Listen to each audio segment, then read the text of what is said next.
right, we are live yet again with another episode of the Keeg Live. Today is July 3rd, which is pretty much just July 4th Eve. And so to celebrate and discuss and to really dissect and deconstruct the holiday and how geekdom is related, we are talking about America and comics. I'm your host, Dimitri Pereira, and if you're watching this live, you're watching this on one of 4 platforms that we stream to. We do a live stream so you can see our pretty faces. Our main platform that we stream to is volume.com. So if you're not on volume.com/The Keeg Show, you're probably on one of our other platforms, and that's fine. Like, comment, subscribe, thumbs up, wink and a kiss, whatever you want to do, us there. But we do draw the chat from volume.com/The Keeg Show.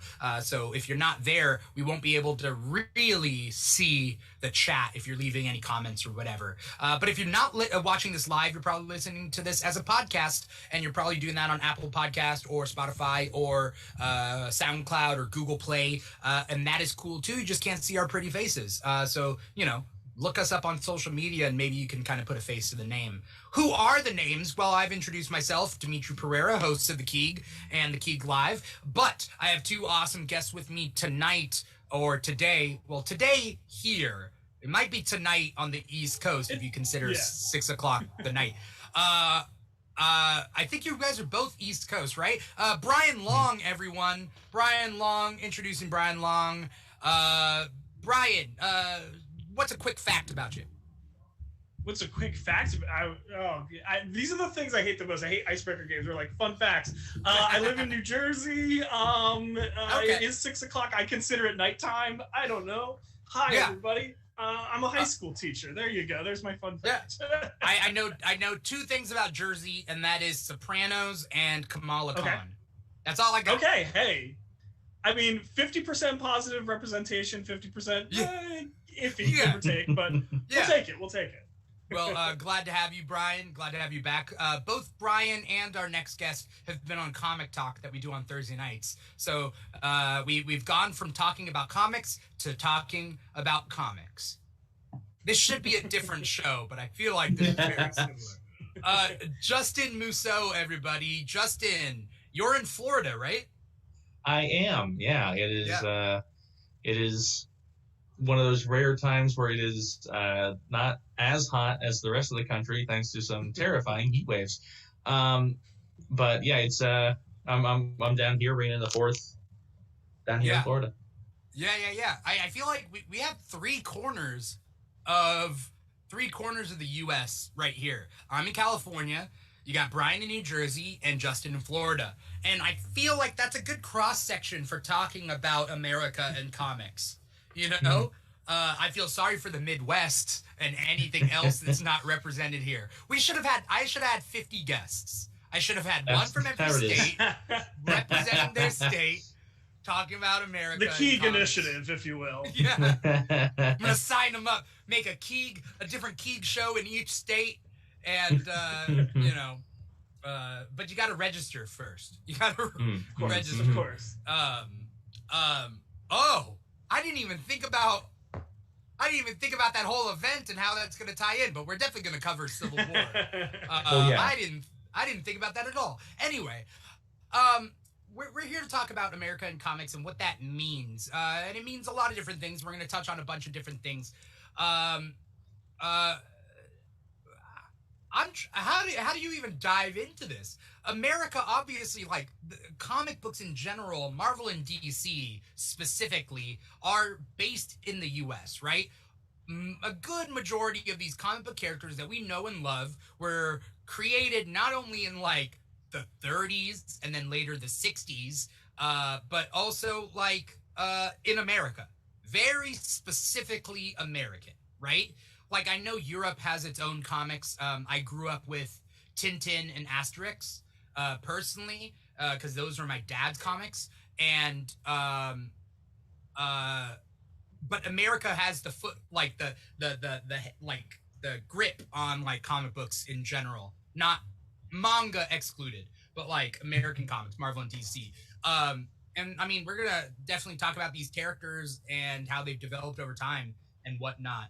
Um, does anyone want to jump in and Well, with what yeah, I I was mean, saying? to kind of comment on what you were just saying, I think that comic books are one of the true wholly American art forms, right? It's one of the few things that like was truly built in America, that was um, branching out from American identity, and very specifically American immigrant identity, because so many of those early comic book writers and artists were first generation immigrants, particularly first generation Jewish immigrants, dating from Superman with Siegel and Schuster. Then you get, Jack Kirby, Joe Simon, Stan Lee.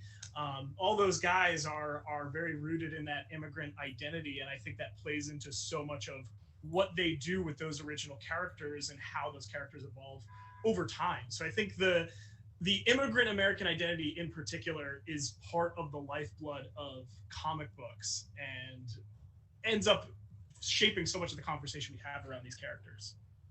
Yeah, I think it's very interesting that you bring that up because the comic books kind of were started by immigrants and Jewish Americans and Jewish American immigrants, and when people say like keep politics out of my comics, I was telling this to Brian earlier, as we've all heard it because we're all on TikTok, we're all TikTok creators here, or even we're just alive. Like, we don't have to be on TikTok to have heard this, but keep politics out of my comics. Keep politics out of my Star Wars. Like, keep politics out of my, like, allegories for politics. How does that work?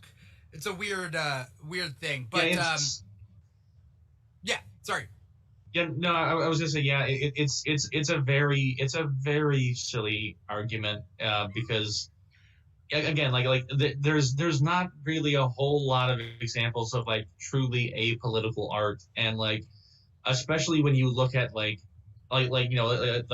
these characters and like these comics that were the first generation were almost wholly and entirely political. Like they all involved either like directly fighting, the Axis powers like on the front lines, or fighting those powers who had somehow invaded America and were like on the home front. Like there's it's comics are always political. Comics are always going to push an agenda because that's what the art form is. It's and whether that is like directly like propaganda, like Cap socking Hitler in the face and like helping to like help Right. the war effort, or if it's just espousing on like what American ideals and the constantly shifting American dream decade to decade. It's like comics are always going to have that, and that's kind of also what makes them a great medium, is that you can have allegory, you can actually have like very direct metaphor and have a good way of conveying it in a pretty concise and easy to digest package. Yeah. And I think it's worth noting, because I think Captain America is probably the most famous example. I think him and Wonder Woman are two characters that have a creator pushing forward an ideology most at their core. But talking about Captain America first, it's worth noting Captain America #1, the famous Punching Hitler cover, is published in March of 1941. Mm-hmm. Pearl Harbor doesn't happen until December of 1941. So it's very much Jack Kirby and Joe Simon saying America is not involved in this war effort, but we should be. Yeah, so we should be concerned about this. He is not just a threat to Europe; he is a threat to everyone. Right. And there's a story that I love. Sorry, go ahead. Oh no, I was just gonna say, like, even before we even joined the war effort in World War II, like it's in them essentially stating that like even though they're in Europe, Hitler goes against American ideals. America as a whole should be anti-Hitler. Like, shouldn't we all agree? Yes. Don't we all agree? Oh, we don't? Uh-oh. And, you have, to put some historical context on that, you have 1939, the infamous Madison Square Garden Nazi rally, where a group of American Nazis held a, like, pro-Hitler, pro-Third Reich rally right in Jack Kirby's city. And there's a story that I love where after Captain America #1 comes out, supposedly, this is maybe apocryphal, but I like to believe it's true because it adds to the legend of Kirby. But there's a story where some guys from the German American Bund, the essentially pro-Nazi American Party, show up at the offices, and they tell the secretary, like, bring down the guy who draws Captain America. We want to tell him what we think. And they go up and tell Jack, and Jack doesn't say a word. He just like puts down his pencil, rolls up his sleeves, and goes downstairs to meet the guys. But apparently they had left, which is probably a good thing because Jack grew up in a rough part of New York back then, and he probably could have kicked their asses. Yeah, there's a Jack Kirby is directly the reason of like Cap getting back up and throwing himself into fights. Like that Jack Kirby is the Brooklyn part of the Brooklyn soul of Captain America that you can't quite ever truly remove. Right. He's the thing. Right? Yes, exactly. Yeah. Basically, yeah. No, really, yeah. Yeah. In so many ways, the Thing being Jewish and like he's of the people, Yancey Street, you know. But like it's interesting. I was telling Brian, I was like, what I didn't realize until literally like right now before the show is that it would be synonymous with or analogous to another country doing a comic book where Tintin punches FDR or something. You know what I mean? Like oh Hitler, yeah, it was crazy. It's crazy like when that happened, and like that there wasn't like as like a much bigger response to that happening at the time because we were not a country at war. It was not in like the peak of like the like anti-Hitler, anti-Nazi like propaganda.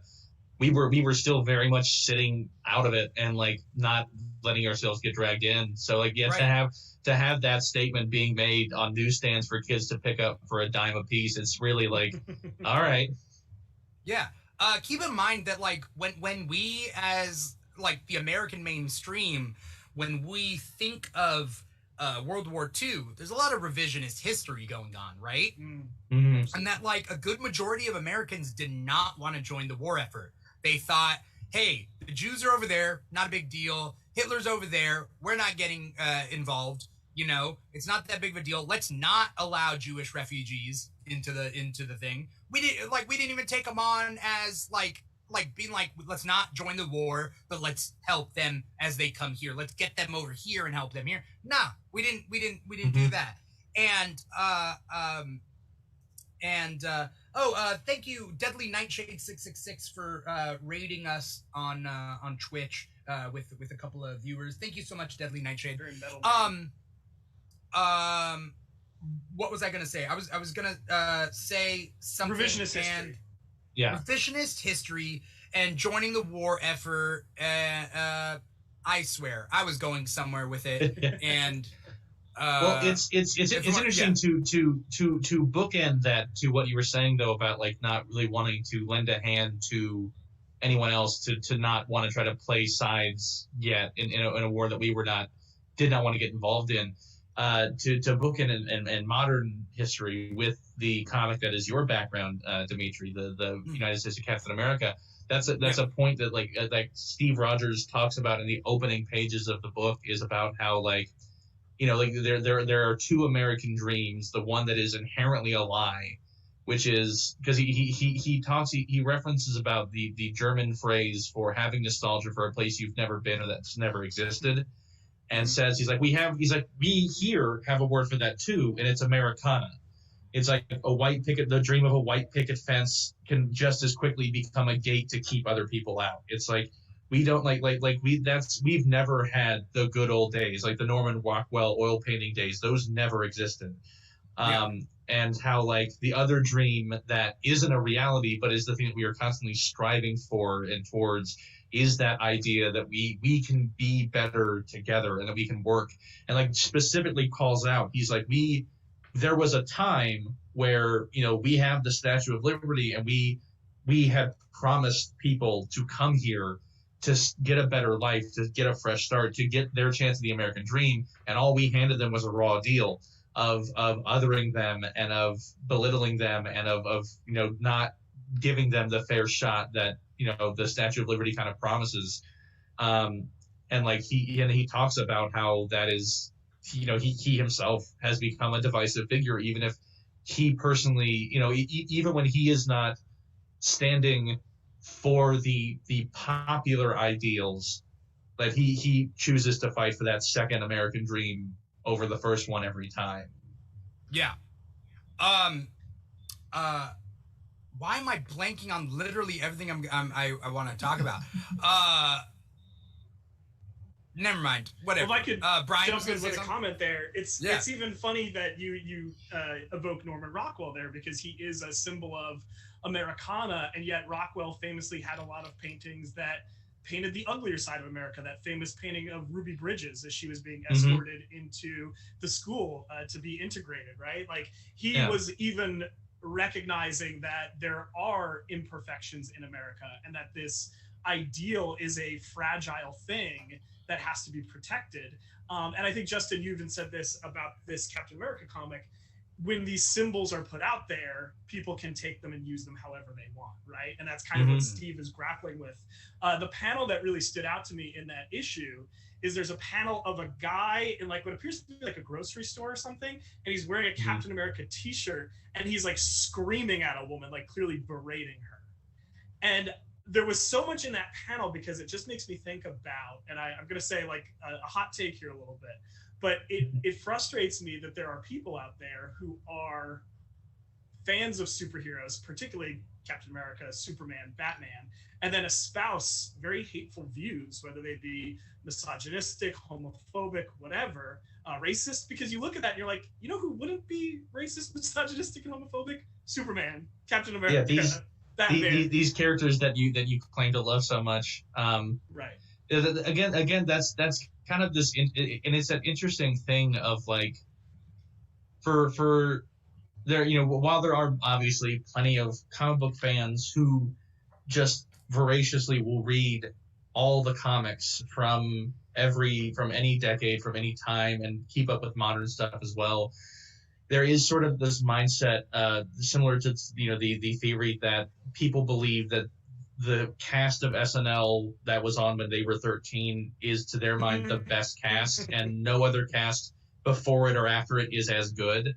I feel like there's kind of that in some more, not even necessarily a casual comic readers, but like in a certain subset of comic book fans, where like their Batman when they were 13, their Superman, their Cap when they were 13 is their Cap, and any newer takes on it cannot be treated in the same light as the version that got them into comics in the first place. And it's an interesting way to try to like to put it into a Cap metaphor, to essentially refreeze him again into this one narrow way, and that with a lot of especially fictional characters. And an interesting thing that I don't know that there's as many like characters in fiction as superheroes to constantly be changing to reflect the times that they are in.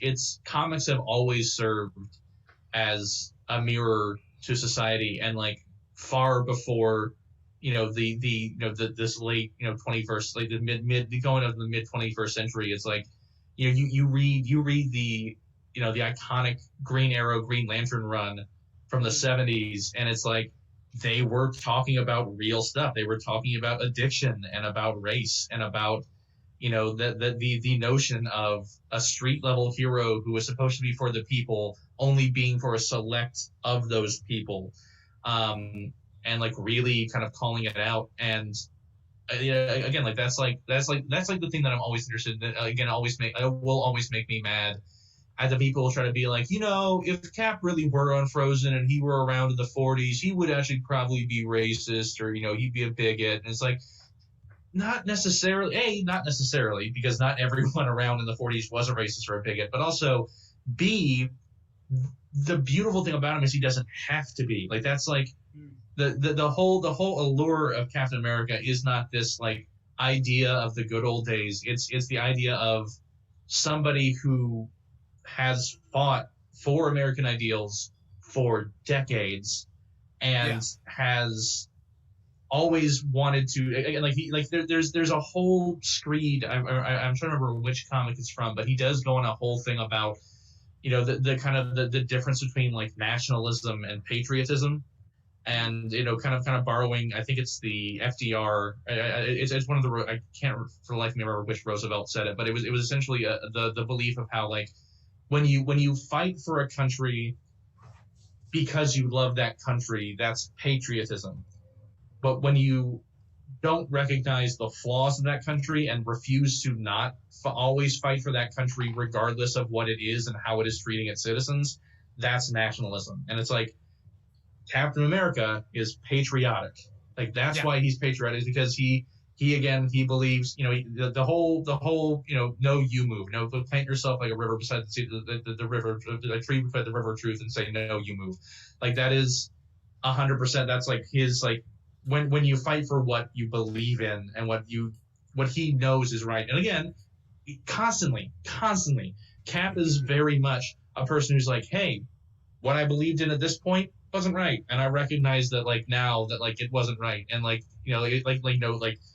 Civil War was kind of a big point where he was like, we went about it whole long, and if we could have just been like actually civil and like talked it out and not just devolved into like punching and throwing things and chasing each other around, like, we could have probably come to an actually, like, realize that again, we weren't really on opposite sides of this. We just didn't agree with the way that it was going about and let it get out of hand.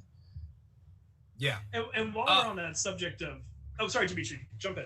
Well, no, there was just a couple of thoughts because my thoughts are catching up to me. One is just tying it in with, like, comics are inherently political. It's like asking for, like, Aesop fables that don't teach you a lesson. It's like, whatever happened to the good old days with those classic fables that taught me nothing? Like, you're not listening to the fables, my friend. Yeah. That's all I got. I forgot the rest. Anyway, no, you're Brian, good. Brian, what are you gonna say? Yeah, I was going to say that the idea of creators putting their ideologies into things goes into Wonder Woman as well. There's actually a really good biopic of William Moulton Marston that came out a couple of years ago called Professor Marston and the Wonder Woman, which I highly recommend because it's just cool seeing a biopic done about comic creators. You don't really get to see that.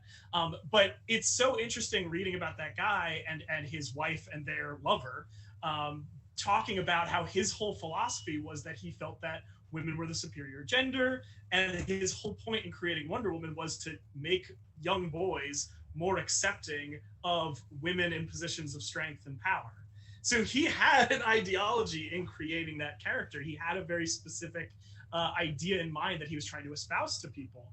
And I think that so much of what you were saying about the 13-year-old thing, I think part of the reason for that is when you're 13, you don't understand the political allegories that are at play. You don't understand how those things are actually being presented by writers because you don't have an awareness of the world. And I guarantee you, if a lot of those people who, espouse that belief went back and looked at things like the original Secret Empire arc, which is clearly about Watergate, or look at the Mark Gruenwald run of Captain America, the John Walker arc in particular, there's some pretty hard-hitting stuff in that story that I think still rings true to this day, that I imagine went over a lot of 13-year-olds' heads. But reading it now, you're like, wow, these comics really have always been about the times that they're in, and it probably helps that they come out month by month. They don't have the disadvantage of films or television where they have to spend months creating it, then it could be out of date. There's a faster turnaround, so it can be more relevant and topical.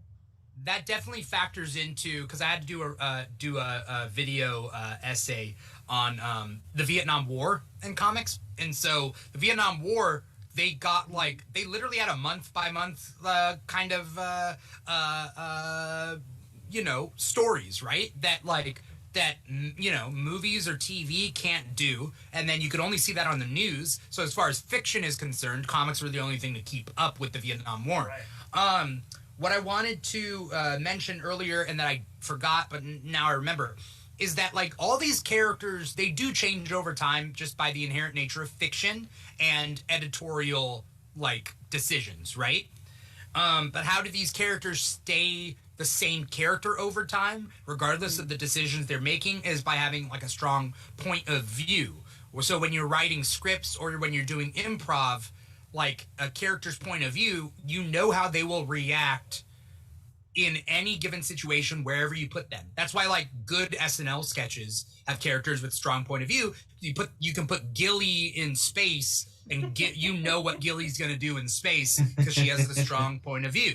And so characters like Captain America, when you realize, and this is something that I had found out about Captain America in like the early 90s, is when Captain America stops working for the government and he's like, I don't stand for the American government. I stand for America's ideals, right?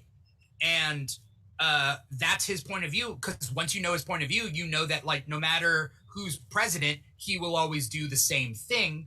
And then you can continue that for 100, 200 years. The problem, what happens with a lot of other superheroes is that like they change too much because they don't have a strong point of view, and you got to figure out what that point of view is, which also factors into like each hero, each writer or company wants their hero to be the best at any given situation in any like thing. Like every superhero is a genius in their own series. Like but then like Guy Gardner isn't, and Guy Gardner is a great character because of it. Like you're allowed to have like flaws. Thinking about the Punisher and how certain people idolize the Punisher that shouldn't be idolizing the Punisher. Punisher has a very strong point of view, and to this day we know. How does he feel about the boys in blue? Well, he's fine with the good ones. He's not fine with the bad ones. So if you think that he's going to be backing the boys in blue every single time, you do not know the Punisher. You don't know. Like, it doesn't make any sense to me how people can't be, like, you don't even have to be self-aware. You just have to be aware that's not what the Punisher is all about. And so they had to literally write it in the comics. They literally had to make a scene where he dressed down a couple of cops who idolized him and had Punisher decals on their cars. And he's like, he straight up tells them, you want a hero, get Captain America. Look to Captain America. He's a hero. He's the person who does the right thing every time. I do the thing that I think is necessary in order to rid some of the evil of this world, but I do fully admit that I'm not doing the right thing when we're going about it the right way. Like, you have an opportunity as somebody who is supposed to be a service officer of upholding the law, and I'm going against it. Right. And God bless. I think, is it Jerry Conway who created the Punisher? I think it's Jerry Conway. Yeah, when he made his counter merch. Yes. He has taken on the Sisyphean task of trying to explain to the public how the Punisher is supposed to work, because he gets it as the guy's creator. But I like applaud him and feel bad for him at the same time, because it's like, man, they just see that skull and they think it's cool. Like that's I think as deep as it goes. Yeah, and that was engage with the fiction. Yeah, a couple months back, I was catching a some amount of heat on TikTok because in the midst of a series of like what your favorite superhero says about you videos, I included the Punisher, and I'd say that like you either are like 100% understand like and can like treat the Punisher as the sort of like dirty, hairy fiction that he is, or you're a cop who completely misses the point of the Punisher. And like I got a lot of people heated being like, no, the Punisher loves the cops. I'm like, the Punisher respects what the police are supposed to be doing, but he does not love the police, and especially any police officer who chooses him as their idol, he really hates, because he knows that he's not doing anything illegal or like morally good. He's like, he gave that up a while ago to pursue this dogged, like to the death run of fighting against organized crime and everything in his own extrajudicial way. Right. Yeah. Well, and also and sorry. Oh, sorry, go, Brian. No, go. No, I was gonna pivot. So if you have anything to say about the Punisher before I do, Oh, I was just going to simply say that, like, I think that it's interesting. I think it was Garth Ennis, and I know, Dimitri, you're not the biggest Garth Ennis fan, but I do think I like his Punisher. I like his Punisher. Oh, okay, awesome. I like his Punisher. I can deal with him in Punisher. But sorry, continue. Right. And I think he's reined in a little bit by Marvel editorial when he writes Punisher. Yeah. But he has a philosophical idea that Frank Castle has to be a Vietnam War veteran, specifically. And I think that says a lot. It kind of functions, Punisher is like a counterweight to Captain America in a way. If Captain America is American idealism, then Frank Castle is the people who America's brutal like way of churning its citizens through the military machine has failed, right? Yeah. Mm-hmm. And sure, the Punisher has like a lot of other mental issues that weren't just caused by being in Vietnam, but he is a representation of this idea of specifically the veterans that have fallen through the cracks in our country, even though we claim to want to respect the troops and uphold them and protect them, and yet we let so many of them down and fail so many of them. Yeah. But I was going to say... Go. Punisher is definitely America's failure, right? Like, just like Vietnam is the failed war, America's failed superhero. He's a superhero who's a product of the failure of America to support their veterans and just everything, which is kind of the difference between him and Captain America. Captain America is the past, but also the future, and Punisher is the present.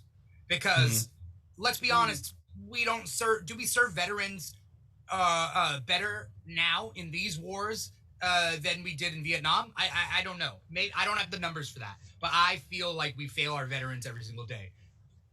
There's a lot of superficial stuff that is better now, we're not calling soldiers baby killers and things like that when they come back, but then there's also a lot of systemic failures, whether it's underfunding of the VFW or poor treatment for mental health related issues. There's all kinds of failings in that department, but that's often coated over with a lot of pomp and circumstance that doesn't give anything substantial to these people that have lost a lot, whether physically or mentally and emotionally. Right.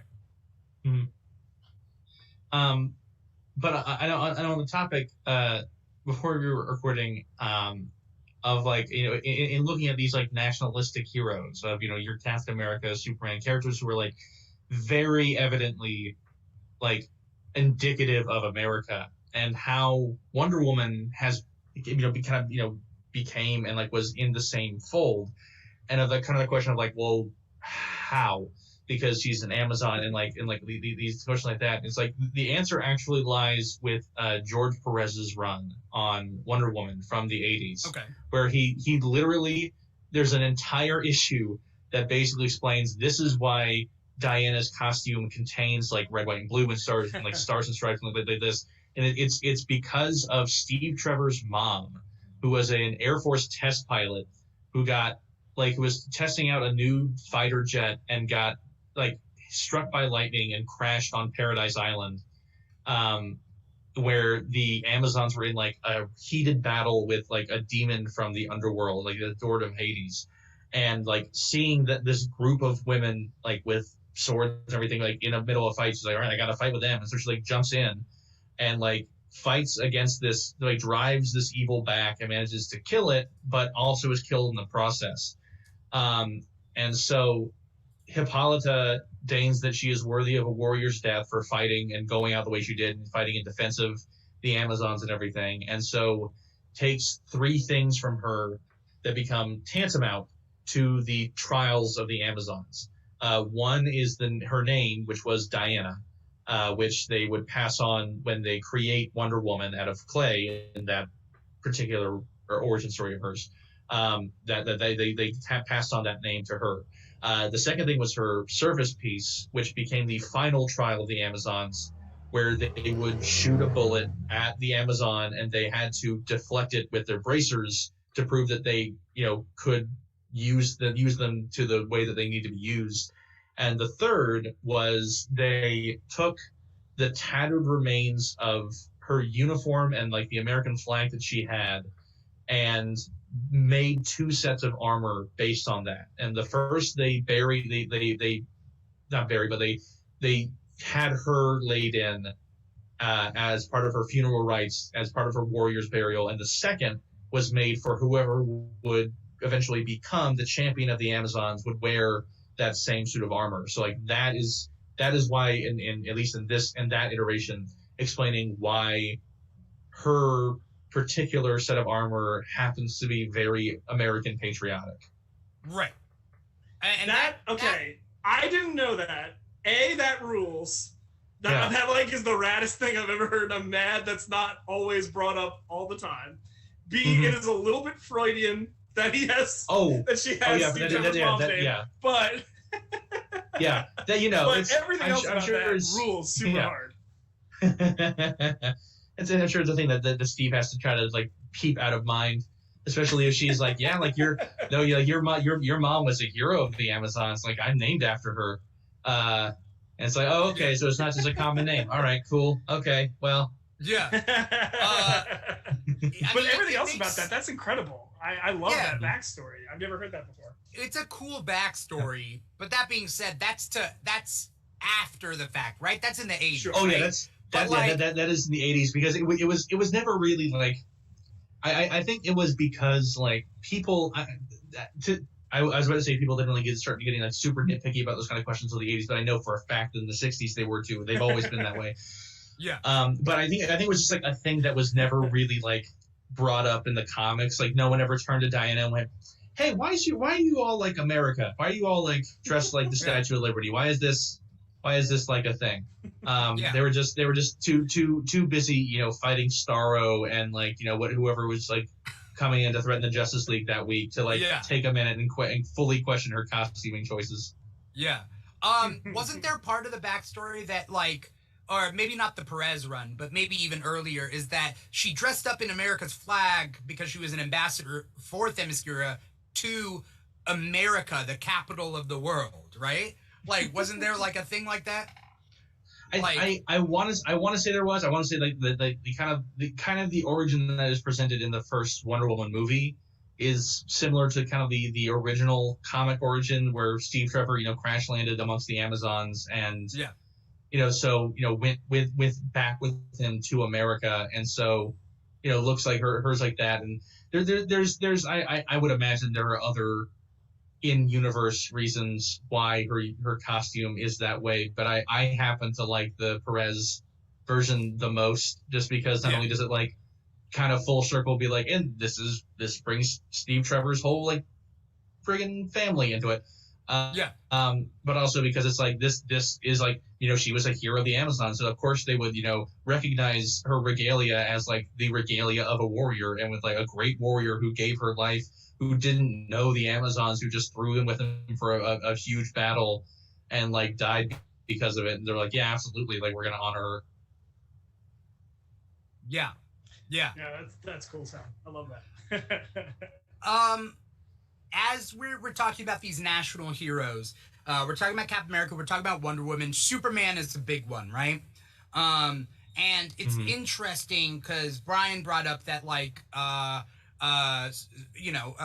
Superman, well, a lot of these comic creators are immigrants, and then they're also, a lot of them were Jewish, and Superman specifically is an immigrant to this planet. He lands in Kansas, America, heart of the Midwest, raised by a classic American family, and he grows up as an American. So truth, justice, the American way, that's a huge thing.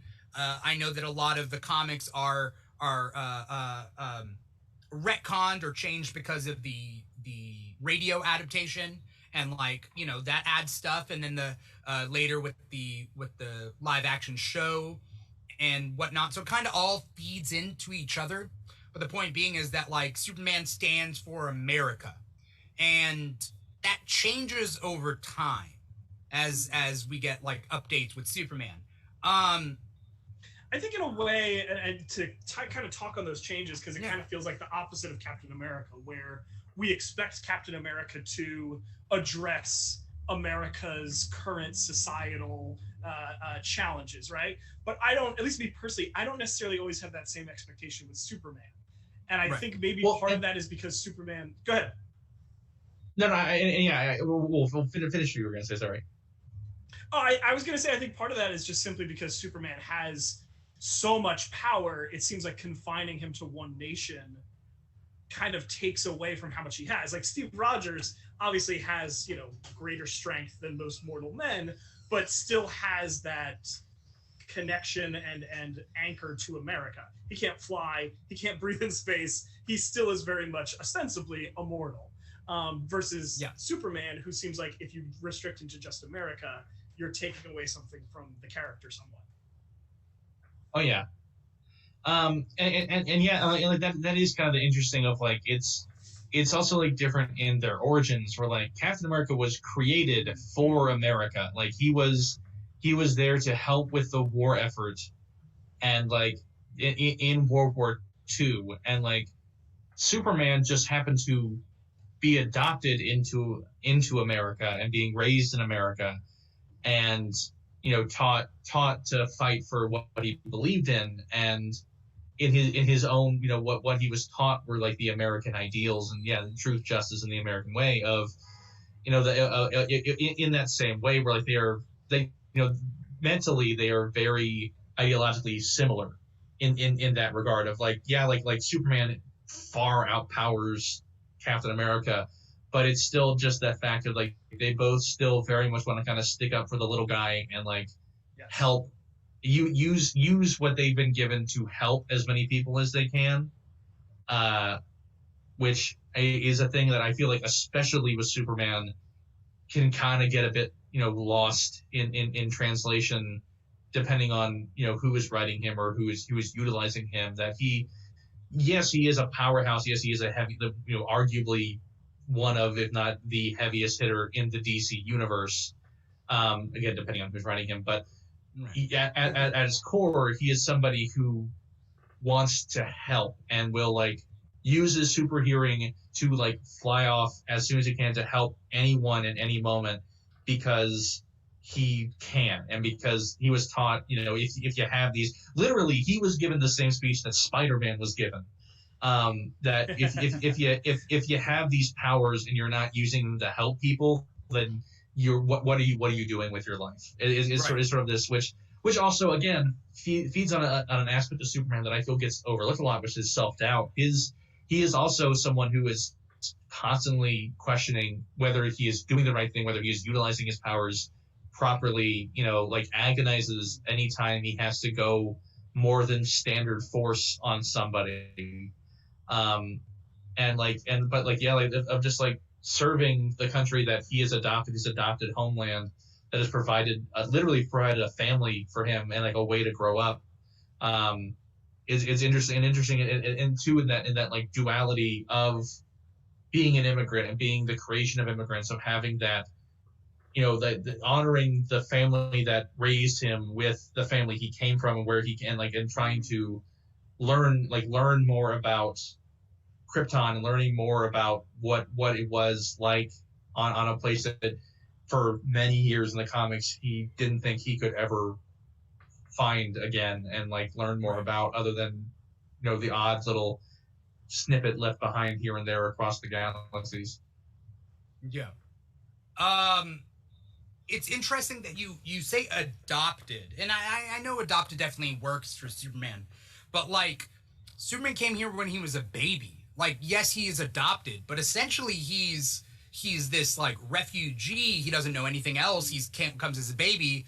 Like, it makes sense to me that like you would call Superman American. Right. Like, he is absolutely American. Yeah. Right. And he grew up with those ideals, and then later, like, depending on the writer or the continuity, he either has powers when he's a kid or he learns he has powers later. But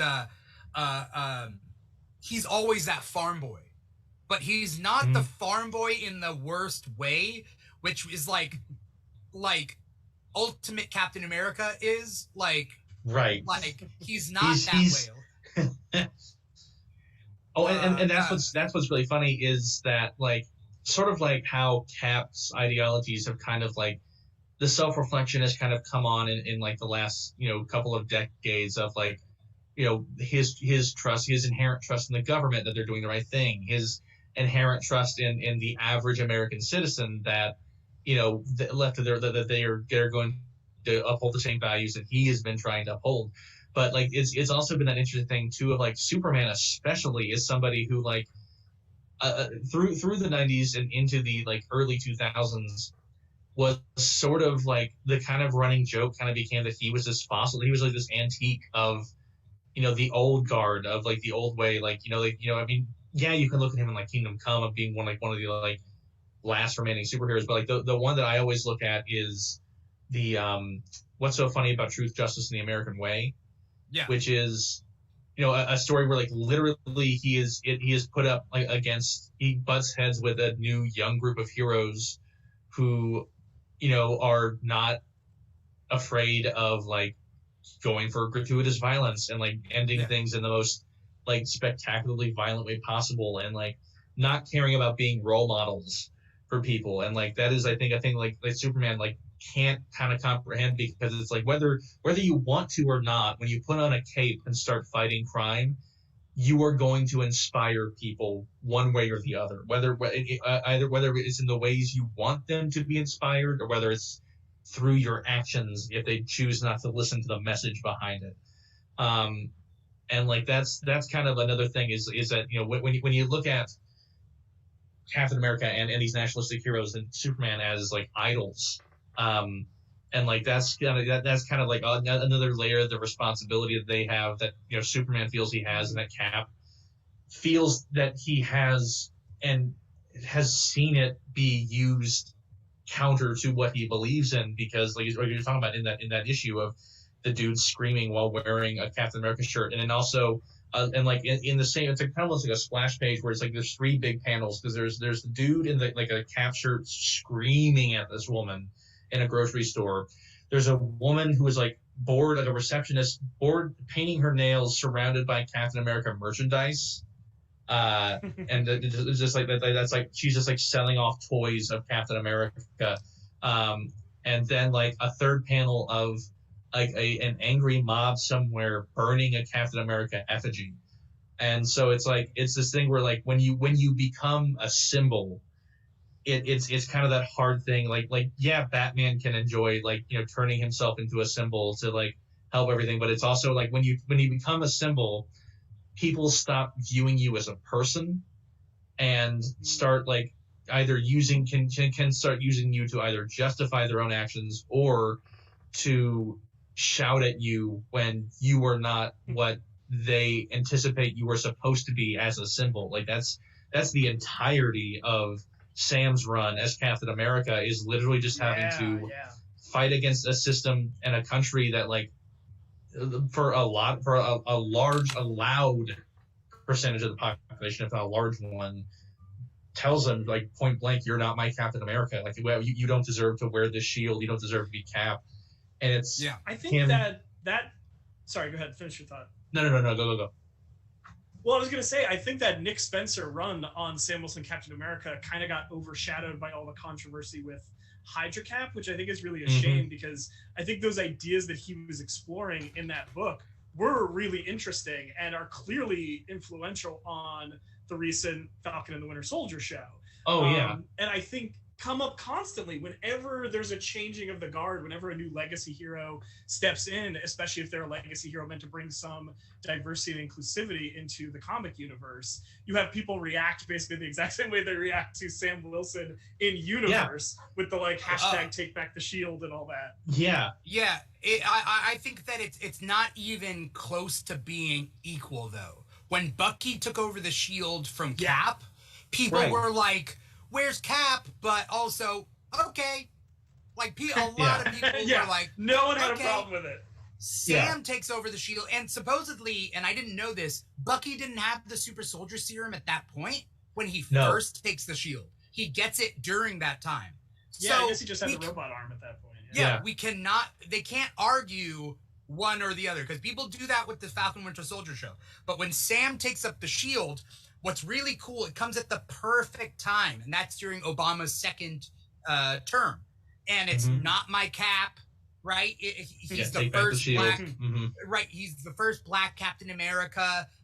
They write it in a really good way where they don't outright say these characters in universe are racist, but they say it as, like it's the first like the first issue, like again, like to show that like this is like Cap dealing with like we were gonna talk about like modern look at like modern what these nationalistic heroes mean in a modern age. The first issue of Sam Wilson Captain America has him taking on the Serpent Society, who have been picking people off trying to cross over the Mexican border to sell them into the Sons of Serpent, to pick off immigrants and like people emigrating over the border from Mexico and like selling them off to super science. It's like that's issue 1 is like him dealing with people like the dehumanization of people immigrating to America, and then another like big overarching plot point of the run is like dealing with the AmeriCops and like this jackboot like super cop that like privatized military force that gets sold to a number of countries or cities, but especially New York, and the clash and like the fact that they are like specifically targeting black neighborhoods and like very clearly profiling people and like trying to bring that, and everyone be like, no, you're crazy, Cap, that's not what we're about, that's not what we're doing, like full on gaslighting him. And like it's like wow, all right, like not just going for it. Okay. It was the same thing in our universe and in the 616. It's this idea that I don't dislike you because you're black. You're just not my president. You're just not my Cap. You have things wrong with you that 41, whatever, other presidents, they were great. But you are the first bad one. You know what I mean? Like, it's this, like, I'm not racist. I have reasoning behind my racism. I mean, not racism. And I just thought of this. People complaining about Sam not having the super soldier serum. Like, okay, then I guess you must hate Batman. Because that dude doesn't have anything. At least he's got wings and a vibranium shield and a bunch of other stuff. But He doesn't have the super soldier serum. He just has years of military training, experience with these drones and with the wings, and literally teaching himself how to fight like Cap in his backyard in order to get used to using the shield before he takes it out in public. Like 100%, just like it's in like that is like I think that's like I think a big message too in the show is that like Cap wasn't the super soldier serum. That's not what makes Captain America Captain America. The shield is not what makes Captain America Captain America. It is that the person wielding and being Captain America is there to help and is like it's the reason why he has a shield and not a sword. It's there to protect people. I think something the show really nailed, and I feel like there's been a lot of relitigation of Falcon and the Winter Soldier lately, people sharing their like more critical thoughts on it. But I think the thing that the show really, really nailed is the way it portrays Sam Wilson as almost the therapist superhero. I love that characterization so much, that he's someone who will try to use his words before anything else. Which, if we're thinking of like in-character actions, then of course he's going to take the super soldier serum, because he's always going to try to use words before physical violence. And I think what makes Captain America is that heart and that ability to give a real good speech about crisis. So that's exactly what he does in that final episode. So I think that is something that I think has been undervalued and underappreciated about that show. And something that I'm really excited to see them continue with in that next Cap movie, because I think Sam Wilson is one of those characters that there's many characters like this in comics where have always been around and have always existed in a high profile way, but I feel like no one has ever had a really strong definitive take on him. Unfortunately, I think Nick Spencer got close with some of his run, but I think that show came up with a take that I want to see them continue to do. That idea of the therapist superhero, the guy who's going to try to solve problems with words. Right. Mm-hmm. Somebody brought up like what are good Falcon stories, and I personally didn't like the Falcon until a certain point in which they started developing Sam Wilson's character in the comics. Like, I was not a fan of him before that point. Obviously, fan of Sam Wilson, Captain America, and then a little bit previous to it, when they realized that they wanted to invest in Sam Wilson, like as editorial was like, let's start making him an actual like good character, I was not interested in him. So it's kind of hard for me to be like, oh yeah, Falcon has some good runs in the 70s, 80s, 90s. Nah, like I didn't even like Captain America until fairly recent. I remember trying to get into him. I remember, and I mean, we'll get into real world events, but September 11th happens, and then they released Captain America #1. I think they renumbered it at that point. I'm not quite sure. I remember the promotional art, of Captain America with the scale armor, jumping out of a helicopter. Cool, badass. He has the nose piece that looks like that, like the Batman pointy one. And then he's beating up guys in turbans. And like it's a lot of like roo-rah, America, September 11th, which is fine, but also like not really Caps.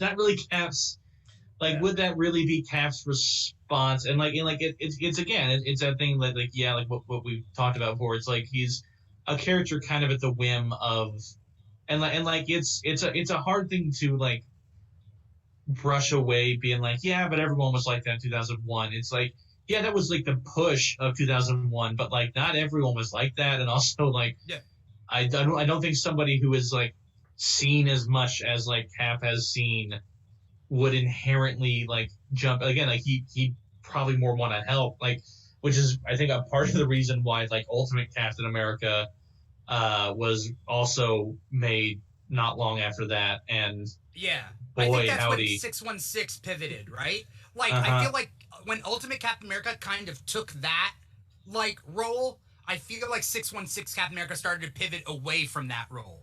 Otherwise, they would have been too similar. And I think that's probably when they realized, oh, did Marvel learn their lesson from Ultimate Captain America? Were they like, this is not the Captain America that should be our Captain America, right? Like the Ultimate Comics universe is such a fascinating thing because it was objectively at the time a thing that kept Marvel Comics afloat and if a huge lifeline to help bridge the near bankruptcy they faced in the late 90s and going into the 2000s, and it was like kind of the shot in the arm they needed, like especially with like the Ultimate Spider-Man comic book, which was like which was like really good and like. And so in trying to like expand and trying to make like, okay, we're going to make a more realistic version of the Avengers, of what an Avengers that reflects today. And with flaws. They leaned in with like everyone has a flaw. And it's like, well, that doesn't, we're not saying that everyone has to be flawless to like them, but like not everyone has to be a dick about it. Like we know that we know that Hank Pym kind of had a history of like backhanding, Janet, and it happened like I think like 2 or 3 times in the comics, and like the main. And the first time, famously by accident. Yeah, the artist kind of misinterpreted what the script was saying. Yeah, he wasn't supposed to intentionally. I think it was really only the one time, but somehow that kind of became this like a part of Hank's a white beater. Like that's a weird thing to take into it. Yeah, and like in the 616. In recent years, especially, they really honestly sat down and like had the character be diagnosed with bipolar disorder and like borderline personality disorder of like being untreated and trying to take on all the strain and everything has like had a huge effect. And through therapy and through like getting a diagnosis, he's been able to somewhat like come to terms with that. And then in the Ultimate Comics universe, they're like, no, that's all he does. He is going to attack Janet until forcing her to shrink, and then sick ants on her until she's almost killed. And he sprays Raid. He sprays her like psychopathically. I am going to rip you apart. Like, it's Yeah. the Ultimate Universe does those things. Yeah, but it's like, but like, yeah, man, Ultimate Cap is just like full on, like actually like vocally racist and like not caring about it, like not saying like, what did I say? Yeah. And it's like, again, I think there is, if somebody were to point to me being like, so what was the shift in attitude in comics after 9/11? I would very specifically point to the panel from Ultimates like 1 or like whatever, like the penultimate, like of that first couple of issues where he points to his he's like, what do you think this A stands for? France. Before beheading an alien. And it's like, okay, sure. And just like, and I give Mark Miller an inch and he'll take many miles. He will not stop running. But it was satire. Like, I get Mark Miller. Mark Miller does some weird things, but he's also a Scot, right? He's not American. So but he is the issue is fun at American exceptionalism through that. Right. And like but the issue is that the people who wrote after him didn't really fully keep being like, we understand how this is a joke, right? They just were like, okay, this is Captain America, the Ultimate Universe. He's just super jingoist and like there no like it felt like very few people were getting the joke of that, which kind of led to where the Ultimates, went after that. It sure did. Boy, howdy did it. Jeff Loeb, the beginning of the end. Mark Miller is an interesting one. Mark Miller writes for Marvel, and then he, after doing his thing, he moves over to his own independent stuff, and he's able to tackle his satirical stuff, his gratuitous almost sometimes, but not like Garth Ennis. Garth Ennis is trash. Yeah. I have a soft spot. I have a soft spot for Miller, knowing that not everything he does is gold, especially recently. But the irony for me is always, though, that when you kind of put restraints on Mark Miller, he's a pretty good writer. Yeah, when you give him a box. Yeah, like George Lucas. He wrote the Superman Adventures comic, which was the tie-in to Superman the Animated Series. Oh, did he? And it's a phenomenal series of Superman comics because they're all like one-off issues and they have to be all ages because it's based on a cartoon show. But he really gets the psyche of a lot of those characters, and they're quite good. You can probably find them in a $1 bin at a con or something. But if you want to read something that's like good Superman stories, those are excellent. And then you're like, oh, this is the Kick-Ass guy who wrote this. Hey, hold on, this is Kingsman. This is Wanted. Yeah, right. Yeah. Shout out to Chris Reed Brown 91 in the comments. What's up, Chris? I want to pivot, not pivot, but segue, really. Mark Miller writes all that stuff, but he wrote a pretty pivotal moment in Marvel history, which was Civil War, where it was taking...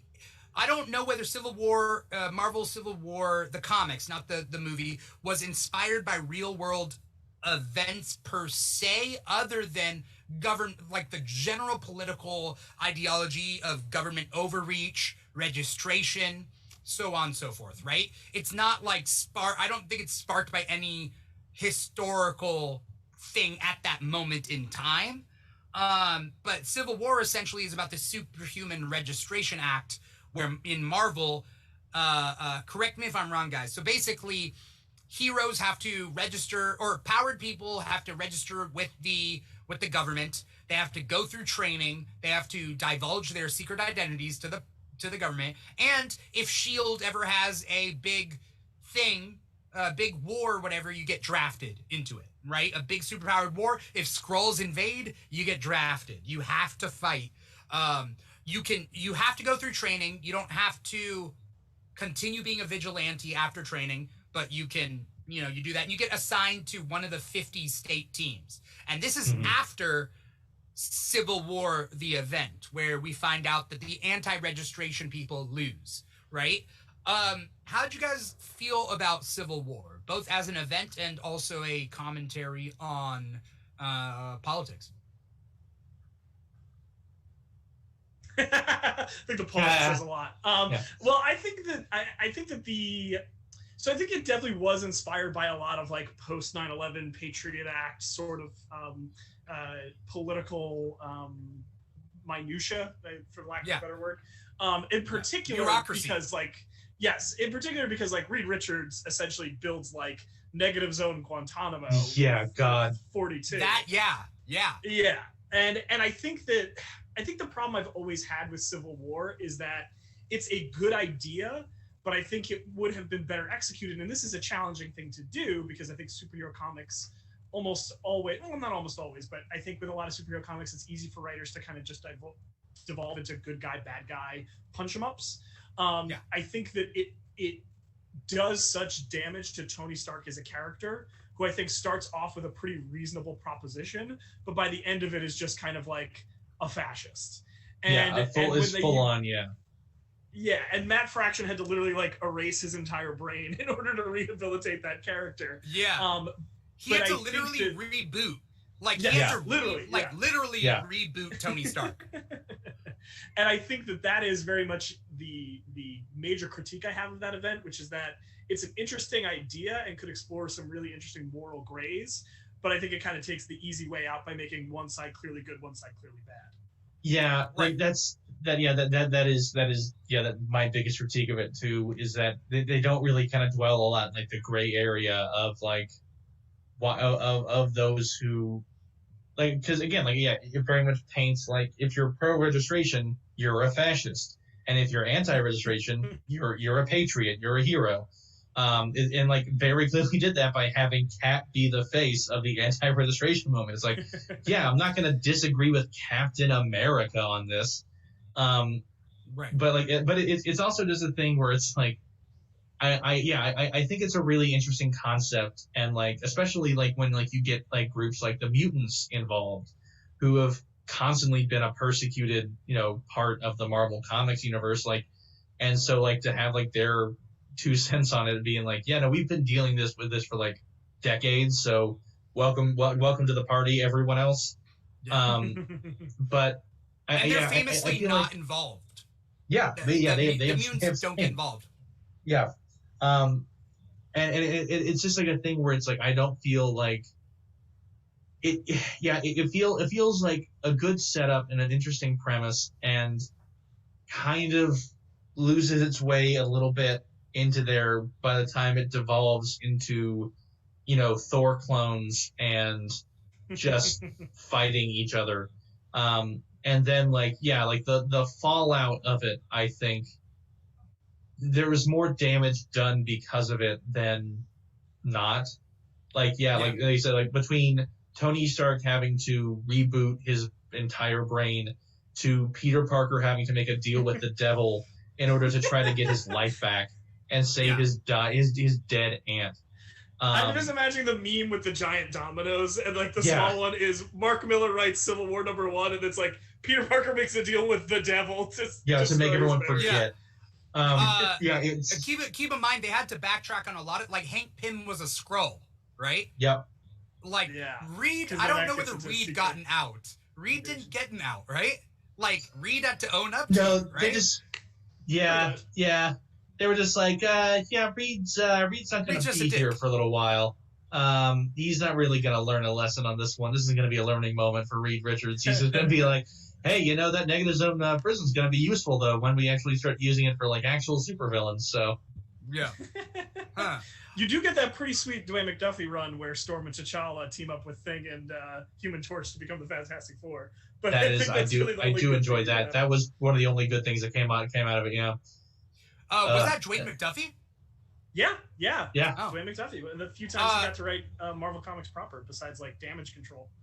Yeah, little known fact. Did you guys know that Dwayne McDuffie and Keegan Michael Key are half brothers?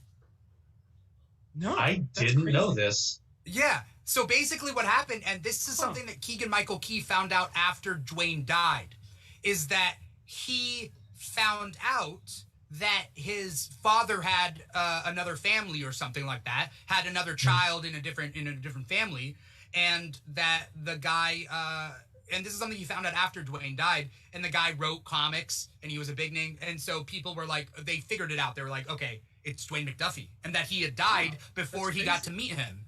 Wow. which is That's super wild. crazy, right? Yeah. Small world. Yeah. Yeah. Well, But, you say small world, but more like Fast Dad, I guess. Like Yeah. he's all over the Well, place. Oh, man. But yeah. I mean, Sorry, good. no, I mean, I was just gonna make a reference to Civil War II and how at least Civil War I kind of had like a build up and a purpose and didn't just kind of happen. Yeah. Yeah, and I think sadly you kind of get stuck in this weird rut where there are definitely good stories that come afterwards, but I think Marvel kind of gets stuck in this rut of like, well, Civil War sold, so it's just going to be heroes fighting heroes in various ways for the next couple of years, and supervillains, we'll maybe get back to those eventually, but yeah, right. Because Civil War was, I think, the big Marvel event that got me. I was already reading Marvel at the time, but it really got me interested in the other, like, more than just X-Men and like a couple of things. Like, I wasn't even reading New Avengers at the time. Like, I did not care for Avengers. I read Avengers, but like, oh, come on, X-Men is the best corner of the Marvel universe to me. And so like X-Men, like Avengers are nobody's compared to X-Men to me. And so X-Men and Spider-Man are huge. But the point being is that like it got me interested in these characters and their things. And it was a really good hopping on point for me. Mm-hmm. And there were problems that I have with Civil War, one of which is killing Bill Foster. Yeah. Because man, like Elias, one guy has to die. First thing, you didn't show him any respect while he was alive. It would be different if it was like well, now I'm starting to like I'm starting to think. I don't know whether there are black heroes that get shown enough respect. Sam Wilson now, great, but like but it took Luke Cage since Black Bendis Panther, took over. Bendis, but at that point, the Luke Cage renaissance was kind of like underway because he's pretty prominent in Civil War, if I'm remembering correctly. Yeah, right. But they killed Bill Foster, and Bill Foster dies, and so wasn't a big fan of that. But like Avengers: The Initiative was like one of my favorite series afterwards, and all the things like the whole 50-state initiative thing, that was super interesting to me. And like you realize that like not everyone who's part of the initiative is a bad guy. I think it shows more nuance after Civil War to show that these things that are in place did make certain people better. I'm not pro-registration. I'm anti-registration on Cap's side, but still it's one of those things where I think objectively there's aspects of it that make logical sense. Like you, especially when you think of the event that kind of caused it, which is the New Warriors accidentally like getting into a superhero fight that gets out of control. But I think objectively the idea of if you've got all these young heroes running around, there should be someone there to kind of like help them along their journey of being a superhero. Oversight isn't a bad thing in those instances. But I think it's just like the far-reaching opportunity of being like, and we'll have all superheroes at our disposal whenever we want to, which I would imagine, again, would also make America a huge threat, as if it weren't already. Right.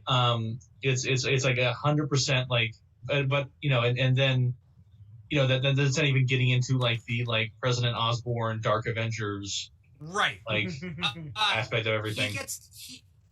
Because of the government overreach, what's kind of nice is that it does lead into what that means. Government overreach leads into Norman Osborn taking over and the heroes being put on their back foot, being like, is he going to come after us? And the Dark Avengers happen, and then the villains start to essentially rise up.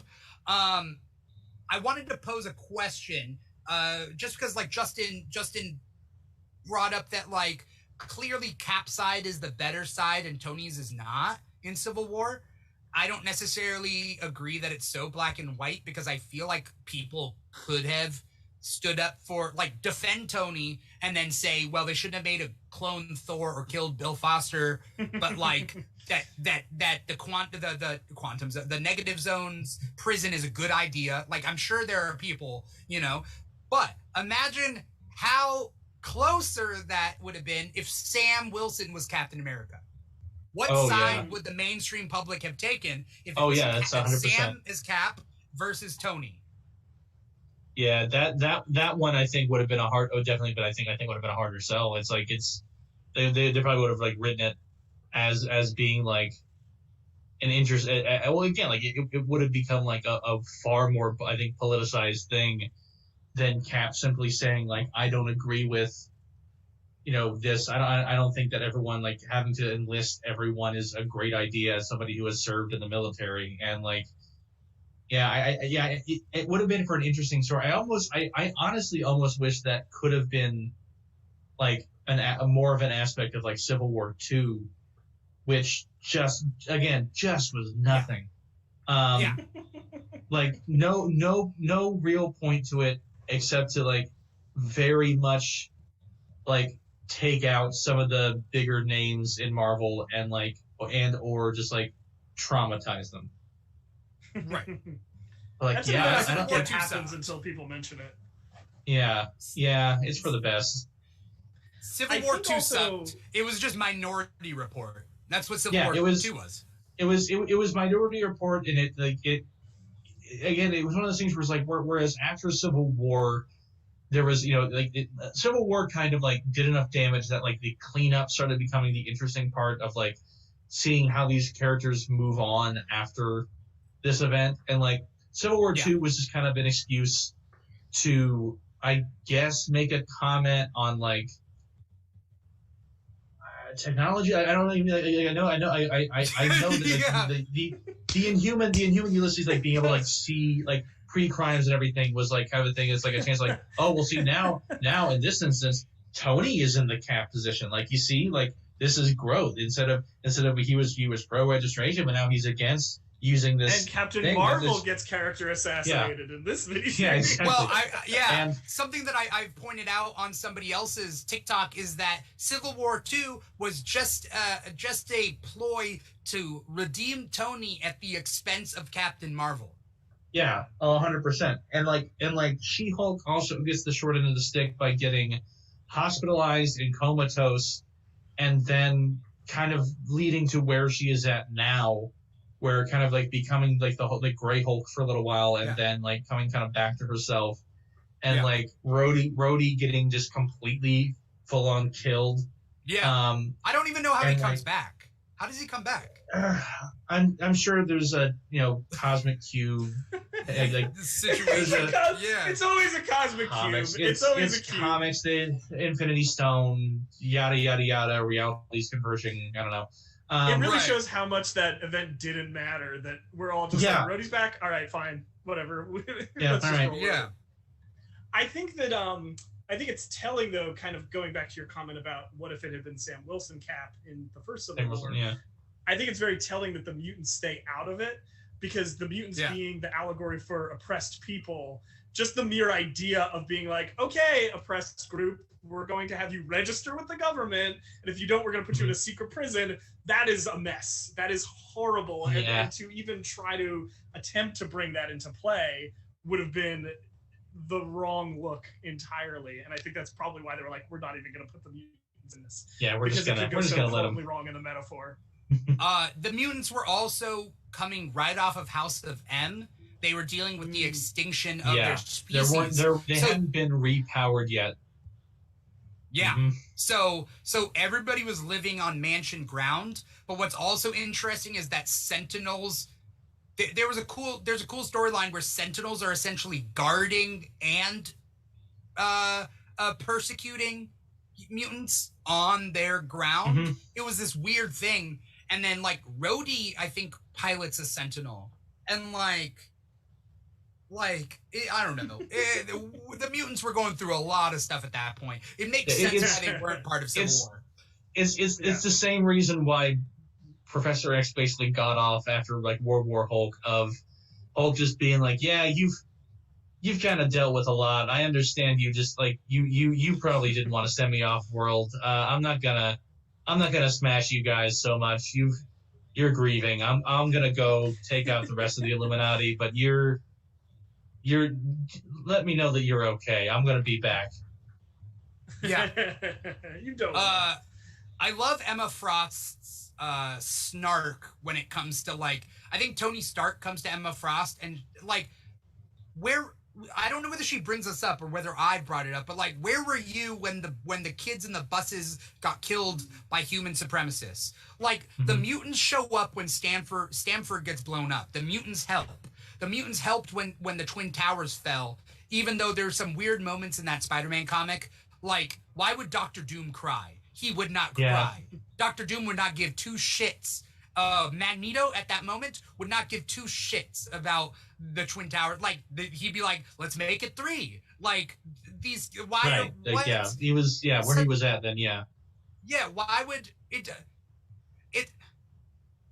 that was such a weird issue in retrospect. It makes sense why it happened and why it was written a certain way, but to make the villains cry, like, it would make sense. Like, Electro he's a diehard New Yorker, right? Yeah. He would be like, the more working class villains would have been. It's showing up to help. Yeah. Kingpin maybe too. Like, Kingpin would be like like, Kingpin, this is I my could see city. Kingpin, yeah. Right. Yeah, like Magneto and Doctor Doom. Yeah, maybe, like, yeah, I don't know. And the Watcher? Was the Watcher there? I can't remember. But like, I mean, I feel like he probably was. Yeah. But like, why? What? Like, I don't want to trivialize it, but like in the whole scheme of things of the Watcher's cosmic reach. Right. Well, so this brings up an interesting point. Are there certain events that maybe the comics shouldn't try to address? Because I think it's notable that I don't think I've read any comic books that have tried to deal with COVID. Right? Like, unless I'm forgetting something or missing something. I think in some ways it can they're smart enough if it's not done well. Yeah. I think it's smart enough that, like, also, like, looking even as, like, just looking at Marvel, like, they've dealt with, and typically it's only been the mutants who have dealt with their fair share of, like, plagues and, like, outbreaks and, like, pandemics of this kind of nature, of just, like, every couple of years there's some new virus or, you know, Terrigen cloud that is sweeping across the world and taking out mutants. I think it's just kind of the smart play that they're just like, let's not. I feel like there's, like, a decent amount of, like, media that hasn't. There's no real good way to talk about it yet, because, you know, we're still in the middle of it, and, like, until we, like, fully and clearly get to the other side of it and, like, have hindsight and can, like, process it, I don't really think there's gonna be a fun Spider-Man COVID comic anytime soon. Also, you can't tackle COVID. You can't tackle COVID without tackling anti-maskers and anti-vaxxers. Like, without legitimately saying that they're Civil wrong. War 3. Right. I mean, that's America. Yeah, there you go. That's right. Like you can't poke fun at them. You can't make them to be the bad guy, even though they are. You can't make them to be the bad guy in the comics without alienating those people that want to read those comics. I mean, I don't know. Maybe it's a business move. That's why I feel like a lot of media has chosen that COVID will not affect pop culture. There's, like, this, like, moratorium from now. Like, we will not refer to it in pop culture. It's not gonna. You know what's so ironic? And obviously we're talking about comics, but I think this is something I've thought about with the MCU shows. The blip kind of accidentally became a perfect metaphor for COVID. Yeah. Like, totally unintentionally. But, like, when I was watching that first episode of Falcon and Winter Soldier, and Rhodey's like, you know, so much has happened. The world's changed. We don't know who our allies and our enemies are anymore. I was like, damn, they just found a COVID metaphor by accident, and it works perfect. Kind of stumble into it. You can talk about the way we're feeling emotionally about it without having to say COVID-19. It's the blip. It's Thanos snapping half of existence out of existence for 5 years. I want to know I want to see in-universe citizens of the Marvel world be like, I don't believe the blip happened. I think everybody got teleported away and they got microchipped elsewhere. Like, I think I can see that happening. Right. That would be a real, like, DC is doing that with Infinite Frontier #1. Yeah. Brian, did we talk about this on the show? We did, yeah. Okay, yeah. Like, where they were like, multiple realities, no way. Yeah, I don't even believe Batman exists. Like DC is doing that, and so I think if there's anything that has affected pop culture, it's the idea that people can be completely wrong and deny, and never be set right. I think that's the one thing that can affect the stories that we tell. Right. I agree with that 100%. And it's sad too, because in a superhero fictional universe, it kind of puts you in a position where you're like, things that you're like, no, that's unrealistic, that would never happen. Now you're kind of like, you know what, this maybe could happen. This actually seems like it's pretty legit and realistic. Maybe could happen. Yeah. That's actually been an interesting plot point in the current Captain America run that Ta-Nehisi Coates is writing, where a lot of what Cap is dealing with is people who, following the Secret Empire story, are almost like, look, Hydra opened the mills back up and I got a job again. So maybe Hydra wasn't the worst thing taking over the country. And it's a messed up thing to consider, but it's like, there probably are people who would feel that way. There probably are people who would feel like something had been returned to them. It's an interesting moral conundrum Cap's been put through in that story. Yeah. Mr. Plow in the comments brings up the loan scene. He says the SBA loan scene. What's SBA? Does he mean the loan scene in Falcon and the Winter Soldier? Probably. Yeah. I mean, it's a good illustration of that idea of like, you are. It was interesting seeing people's reactions to that. The whole series in general. Yeah. Oh yeah. The denial. The denial of fans. I don't know, like, the way I view the world, I saw the first episode and I'm like, right at the final scene, I'm like, yes, the government wants a white Captain America, not a black Captain America. Right, just right off the bat, just seeing it, and people were denying it. They were like, no. Blah, blah, blah, blah, blah, blah, blah. I would rather have John Walker as Captain America than Sam. I would rather have Bucky, but it's not because he's black. It's because he doesn't have powers. Oh, John Walker doesn't have powers? Well, but John Walker was this. And then Bucky, though, has powers. So I would want him. And so powers is what makes Captain America. But really...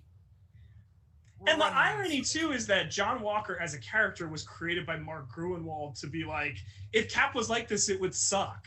That's the entire point of that character.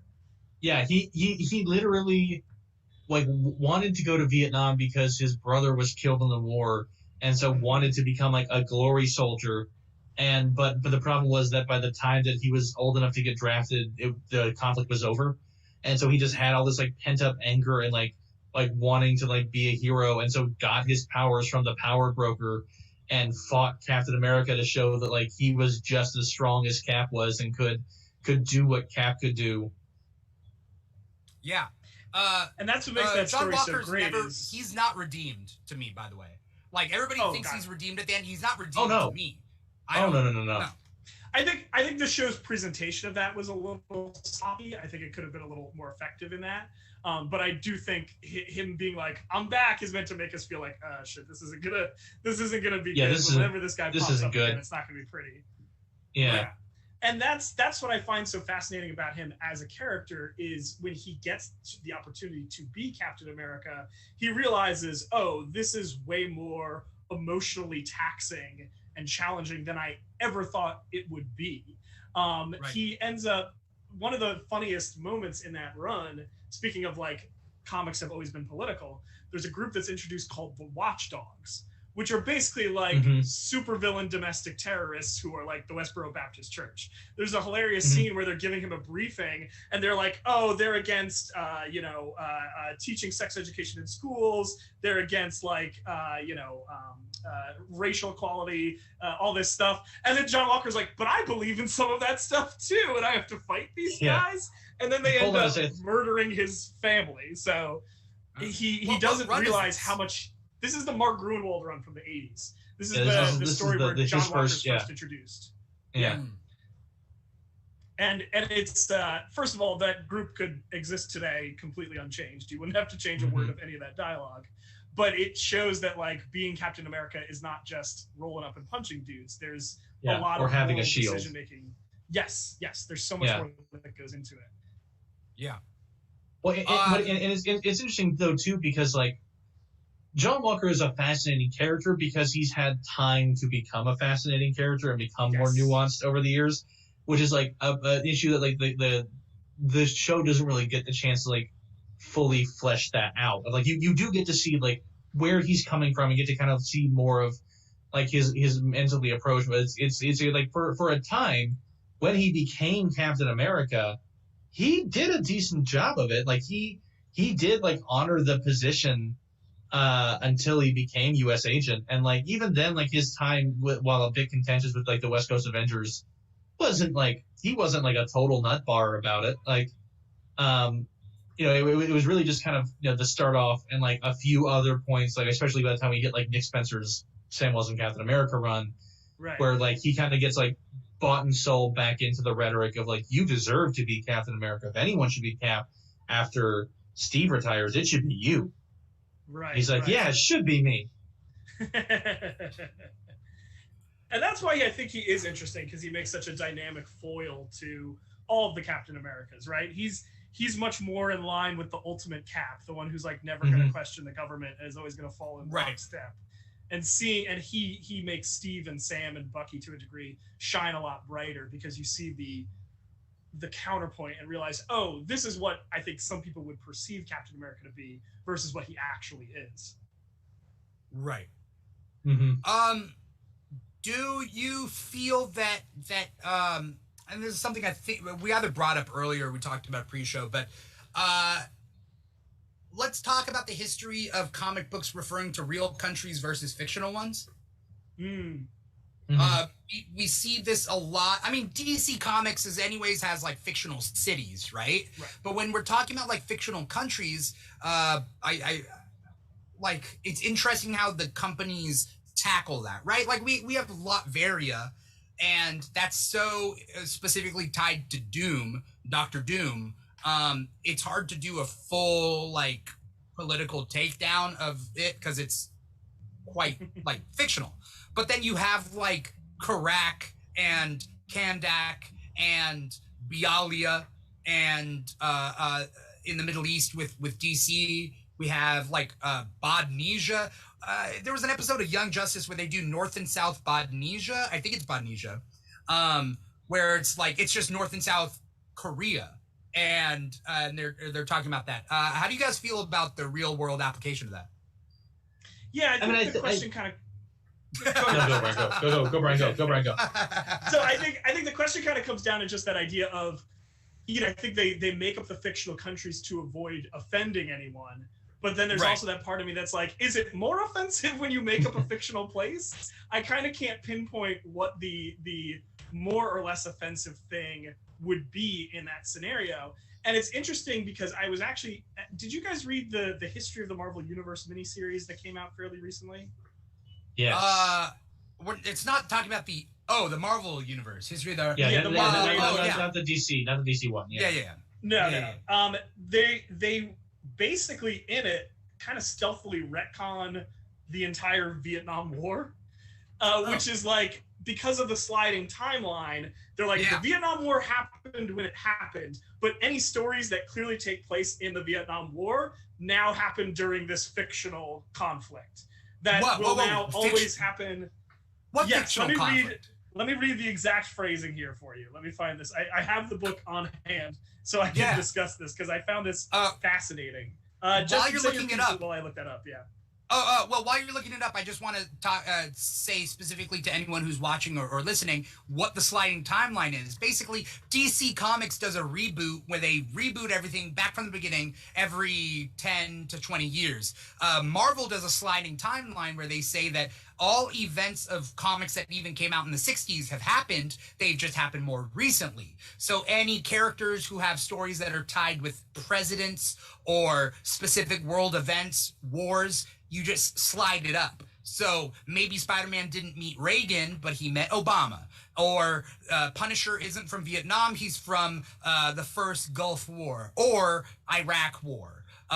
So on. That's the sliding timeline that Marvel gets, where you can kind of like keep the stories intact, but you still have to ask yourself, what did Reed Richards fight in a war? Because originally he fought in World War II, but I don't know whether he ever fought in a war. like nowadays. I don't know. Justin. Oh yeah, no, I think. Oh, Brian, did you find it? Yes, I did. So okay. in the history of the Marvel Universe book, there's a lot of like annotations where they explain like where the original stories came from. And there's a early like 60s issues of Avengers where they introduce a fictional Asian country called Sian Kong, which I think is supposed to be kind of like a vague Korea or Vietnam. And in the annotations, it now says, note, to accommodate for the passage of time, some Marvel Universe references of character involvement in Vietnam War have been retroactively refitted to be the Sian Kong conflict. The Vietnam War remains a world event that took place from 1955 to 1977 in the Marvel Universe, as well as it did in reality. Therefore, due to retroactive continuity, some in-story presentations of Marvel characters in the Vietnam War should be considered a depiction of the Sian Kong conflict. Primarily because, like, Punisher stories that took place in Vietnam, he would now be like so old. Right. Yeah, very, very recently there was like the Punisher miniseries that very explicitly kind of looked at like his squadron and like the surviving members of his squad from his time like in the Vietnam War, and like it's kind of this thing where it's like, well, they're all in their 60s. Is Frank Castle in his 60s? Because he looks great. It's like he's been keeping up. He like it's sort of almost like explained away being like, well, because of all the weird comic book shit that Frank Castle has been exposed to, and like, you know, dying, becoming a Frankenstein, coming back to life, that it's sort of like rejuvenated his youth. So that's why he's younger than the people that he served with during this time. And it's just, the sliding time scale is weird. Yeah. Now he just looks like John Bernthal. just being like de-aged. Straight up. Why method perfection, you know? Like you found the Frank Castle. It's kind of the whole it's like the whole thing that happened with Samuel L. Jackson being cast as Nick Fury in the movies, and the sort of like weird Ouroboros that led up to that, where in the Ultimate Comics, you know, there's literally a joke where they're sitting around talking about who would play them in movies, and the Ultimate Fury, who was always black, is like, obviously Samuel L. Jackson plays me. Then after the Avengers movie, there was a comic series called Battle Scars that introduced Nick Fury Jr., who is ostensibly the movie Nick Fury coming to take over for the old original comic Nick Fury after he gets like hunted down by like the Serpent Society and Orion of Leviathan and the OG Nick Fury, and the OG Nick Fury gets the Infinity Serum extracted from him. So now he's just gonna have like however many years he has left, and he's gonna die. And so he's like, you have to take over as head of Shield for me. Just some random it's just son, just like Shield is like, oh yeah, wait, what? Could you do that? You just nepotism at its finest. Really. That's literally what happens. It introduced both that the current like movie iteration of Nick Fury, and also a comic book version of Phil Coulson in the same thing, because it was like his friend who he served in the Army Rangers with, who is referred to by his like call sign of cheese for like 10 of the like most of the run, and at the very end of it gets his new like identity of Phil Coulson. But yeah. And he also has the exact same eye injury, which always cracked me up. That he gets the exact same eye injury as his dad. Yeah. So he can have an eye patch too. Yeah. Right. I think that so getting back to the fictional country thing for a moment there, you know, it kind of puts you in this position where you can do big, bold things, like you have your Dr. Dooms that's a ruler of Latveria, or you can do like the famous Black Adam story from JSA where he like takes back Kahndaq. You can do these things that like you wouldn't be able to necessarily do with a real country. But at the same time, again, you kind of get into this weird like, it's this weird thing where you can kind of tell what they're trying to do. Like you get Kahndaq is supposed to be Iraq, and I can't tell if it's more offensive that you made up a fake country and just filled it with stereotypes versus having Black Adam actually take over Iraq. I really can't tell what's the worst in that scenario. Well, I think Iraq is now Iraq, but Kahndaq is now a weird like a weird amalgam of like or a little bit of like vaguely Middle East, but also like some Egypt a little bit, and like almost Israel too, because like there's a thing of like that it's like the holy land of his people, right? And so like well, actually, Kondak might be like more of a Palestine thing. Anyway, the point. This is crazy talk. Yeah, but well, it's very clearly the comics creators and DC and Marvel being like, we do want to make like put a reference point for the real world in these things to try to like both like make it like more realistic, but like give it a sense of reality. But we also know that we can't just have like Superman flying over and picking a fight with Kim Jong-il. It's like that's like not really that's right. that could actually cause real world problems for us and also the country if we did that. So like we are going to like represent these things and having these stand-ins and these like metaphors for the kind of the actual villains and the kind of like actual conflicts that are going on right now to try to like kind of justify that. And I think it's also like a kind of a thing of like with the sliding time scale of like, like in 15 years, the Punisher's probably going to have like fought in like, Operation Iraqi Freedom. And like it will be like, like that instead of a Vietnam or a, Gulf War like vet, because of like where he has to be. That's how he is. I think that a part of that, and that's like the thing is, it's like I think that's sort of a part of like Marvel and like DC too, like incorporating these actual events to help be like, well, this would like a lot of it is like indicative of the time, like when Vietnam was going on, like there was all kinds of comics and storylines that dealt with the Vietnam War and characters being pro and anti-war and like being over in the war while it was happening as well. And then then both companies just kind of were like, Vietnam didn't really. Yes and no though. They were only allowed to do certain things because of the Comics Code Authority in the time. That's the one thing that kind of, it's the devil's advocate to my own thinking where I'm saying comics were always political. They have been. Right. But the CCA dumbed everything down. And like you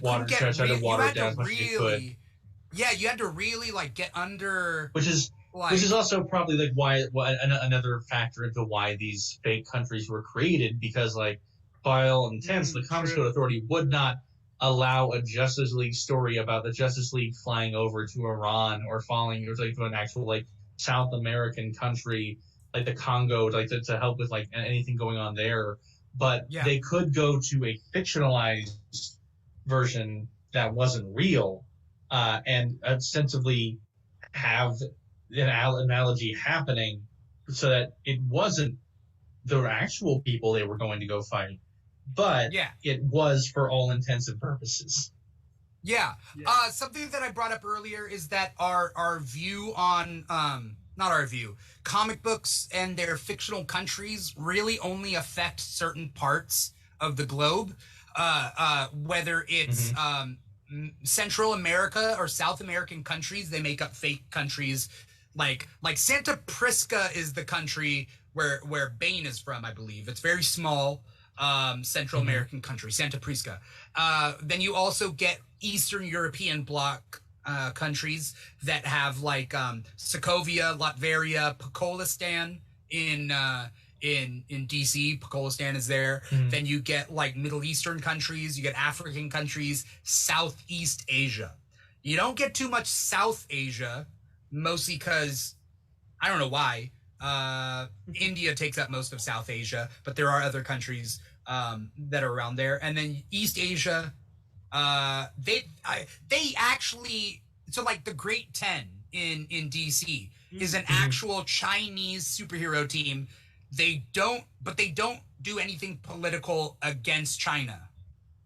Right. It's interesting. They don't call out China. They're the Great 10. It's China's superhero team. Let the franchising begin. You know what I mean?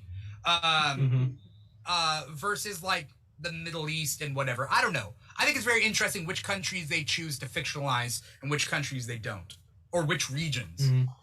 But again, it all comes back down to America. Marvel and DC are based in America. We have these American ideals, and those companies try to reflect that while also trying to put a mirror up to society.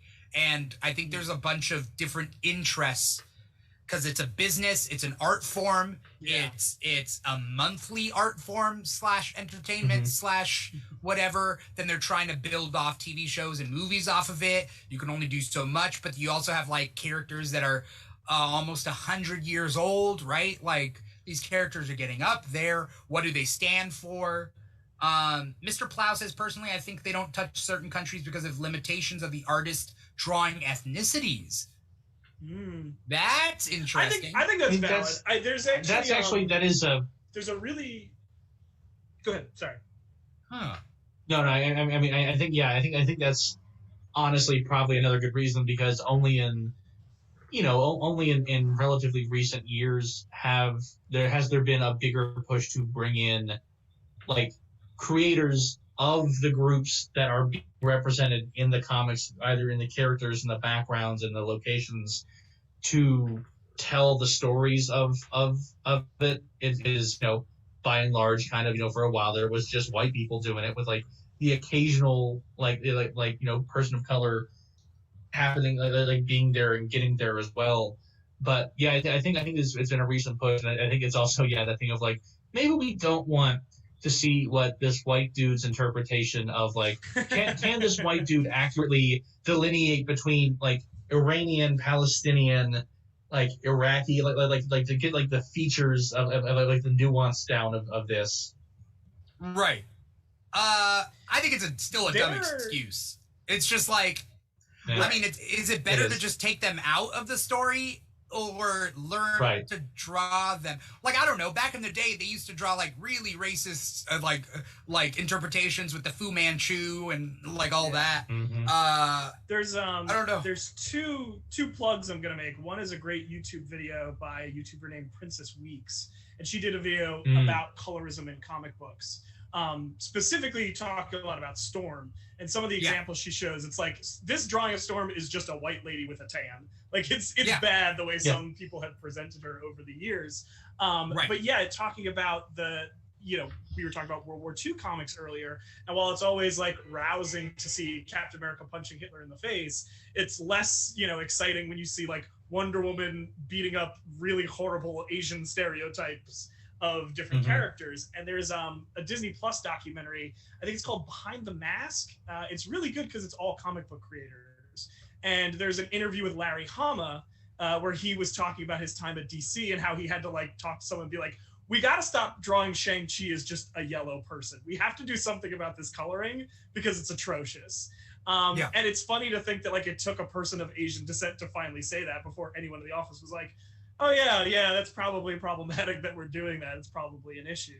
I think that Mr. Plow makes a very valid point about that, is that colorism and the way characters are portrayed, especially in older comic books, but even now is an issue in terms of authenticity. Yeah. I mean, I have a personal view that essentially, like in that specific situation, Brian, that white American mainstream does not change until there's an outside thing brought up or an outside force pushing on it.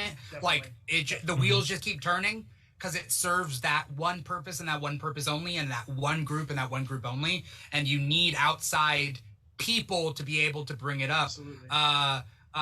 Weirdly, I mean, we see it in a lot of things where it's like facial recognition technology has a higher margin of error for people of color because it's not set that way. But you need a person of color to come in and say, this isn't working. Like we're gonna be convinced. Like the FBI is gonna be convinced that we're committing.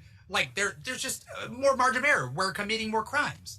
Like if we're looking at facial recognition technology and so on and so forth, and so like you kind of have to have that outside push, whether it means bringing in Larry Hama, bringing in Dwayne McDuffie, who changed the scene, right? Like otherwise the wheels keep turning and the train has that momentum. That train, like I always envision trains as like the thing, because they're very hard to start, but once they start, they keep going, right? And they're very hard to move and to change direction. And you got to do it like slowly over time and route the train in certain directions, but it's very hard to stop it. You can't stop, load stuff on, and then get it back up on track.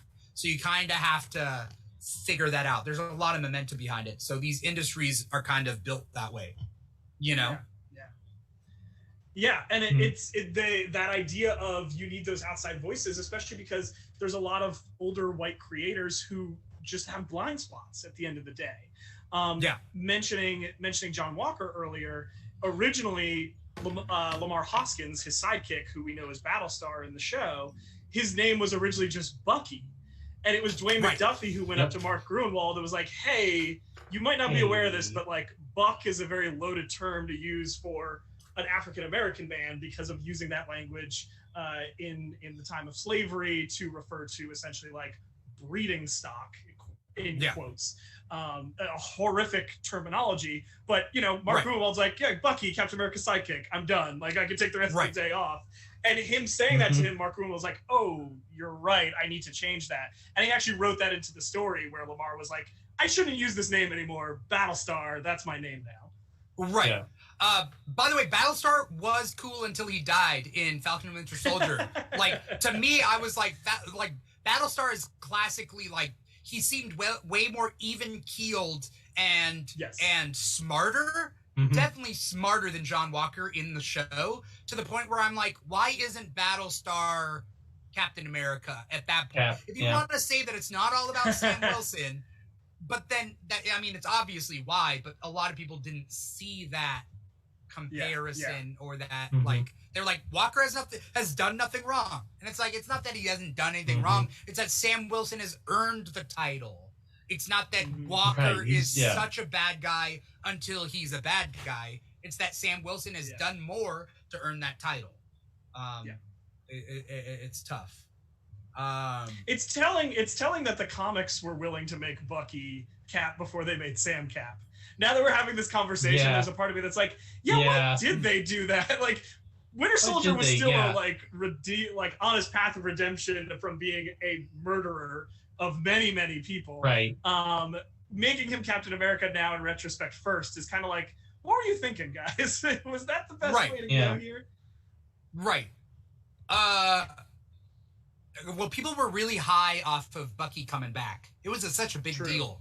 And I think they were just like, well, and Falcon got pushed to the side. Again, Falcon didn't have that great of writing up until a certain point, until maybe Brubaker. I would say like Brubaker started developing Falcon a little bit more, but again, as a sidekick, you know, as a partner, but like still a secondary partner. And so, and at the same time, Brubaker is building up Bucky. So I would say Falcon didn't deserve Cap until later anyway. And so that's kind of the tough cookies of it all. Right, right. It goes back to, again, like what voices are being put in the room. Who are the ones raising up certain characters, and who are the ones just kind of letting them fall by the wayside? You know, I think a lot about Monica Rambeau. You read those like early Monica Rambeau comics where she was the first female Captain Marvel. She was Captain Marvel. I cannot stress that enough. She had an incredible run there in the 80s in those Roger Stern Avengers comics. And then people just kind of like put her aside for 2 decades. And it wasn't until fairly recently that she's had any kind of resurgence that is long overdue. Right. Cause she was on the Avengers before Miss Marvel, right? Before Warbird. Before Warbird, right? Or whatever. I think Carol was on the Avengers first. Because I think Carol joins in like the 70s, if I'm remembering correctly. But you know, Monica's the chairperson of the Avengers for a lot of that run. Yeah, she's a major character, and deserved a lot more than she got. Yeah. As we close up this episode, I want to bring one final topic, which is kind of the future. The future of not only America that we hope for in real life, but how the comics nowadays are reflecting that quote unquote hopeful future, that those stories of progress. We have a way more diverse Avengers lineup. and Avengers is the big team of Marvel, right?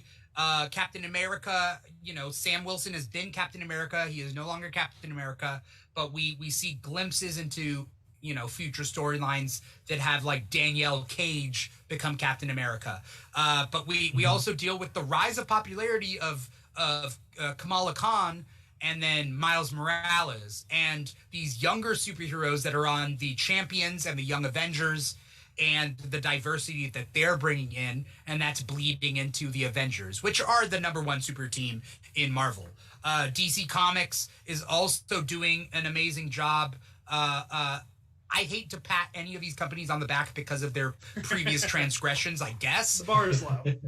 But they're trying to be better with their voices, line, Marvel's Voices line, and DC's Celebration of Heroes anthology series that they create, whether it's characters of color or pride or whatnot. How do you guys feel about the current situation in comics, and where can we go from here? Oh, and also thank you to You've Got Red on You for tipping amps. Thank you so much. Any amps that are tipped, very much appreciated. Thank you so much for supporting the show. Sorry. Thank you. No, you're good. I think honestly, like the way forward is just continuing getting as many diverse voices in the rooms as they can, both in terms of the writing, the coloring, the inking, like just getting people to tell these character stories who, like, come from the backgrounds of these characters, and you can get more of the authentic self, when it's it's sort of that long-winded joke. Like there's the TikTok that's going around right now that's like a popular kind of like stitching audio of like show an example of how you could absolutely tell that it was a man writing a woman, and it's like you can kind of like look back a lot in both DC and Marvel, and like you can tell when it's like, oh, this black character is being written by a white guy, and like those changes, and like that's like it's not forcing diversity, it's reflecting the diversity that's always been here and that has continues to be here in these legacy heroes and in these new characters that are coming in, and but putting them the reason you're seeing Miles Morales and Kamala Khan and these characters coming more to the forefront, the reason there's a rise in popularity is because it's connecting with people. It's doing what these characters have always done, and it's like it's way easier to get people interested in reading comics when they can find characters that they can relate to in those comics and see themselves on the page. And so like that's it's just like keep creating diverse characters and keep telling new stories, because again, it's when you find yourself in the rut of telling the same stories over and over again, like you're gonna see a decline in sales, you're not gonna see an interest in popularity. When you're getting to tell new stories by people who have new things to say with these characters, that's the future of comics. That's keeping it moving. Yeah. I think what's really cool about Kamala Khan specifically is that it's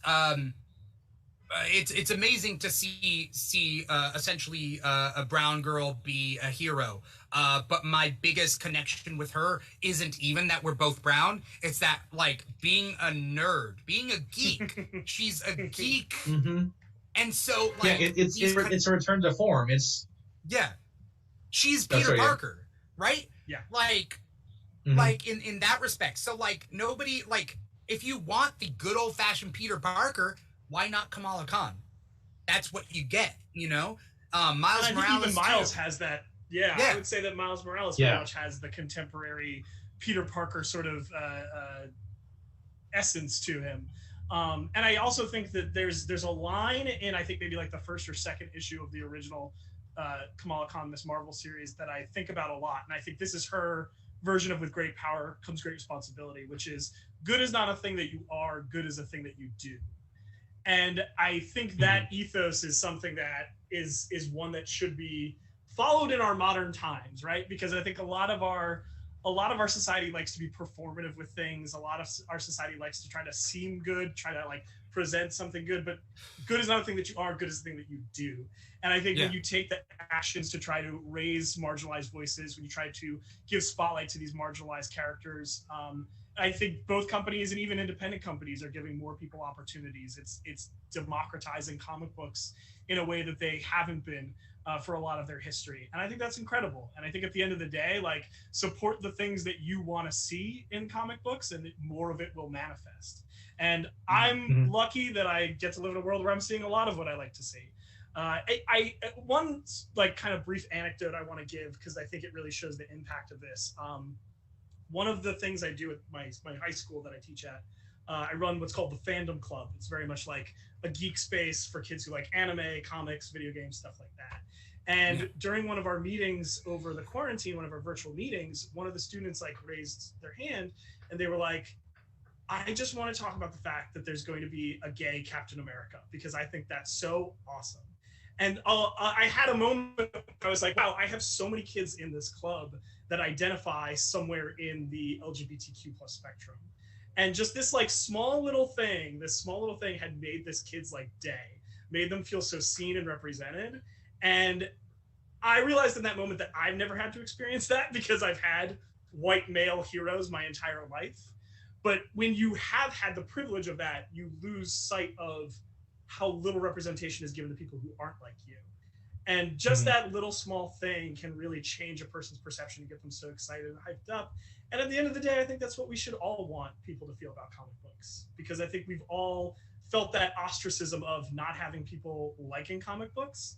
So having the door be wider, more open to more people should only be celebrated, because more people liking comic books helps everybody. Yep. Justin, were you gonna say something?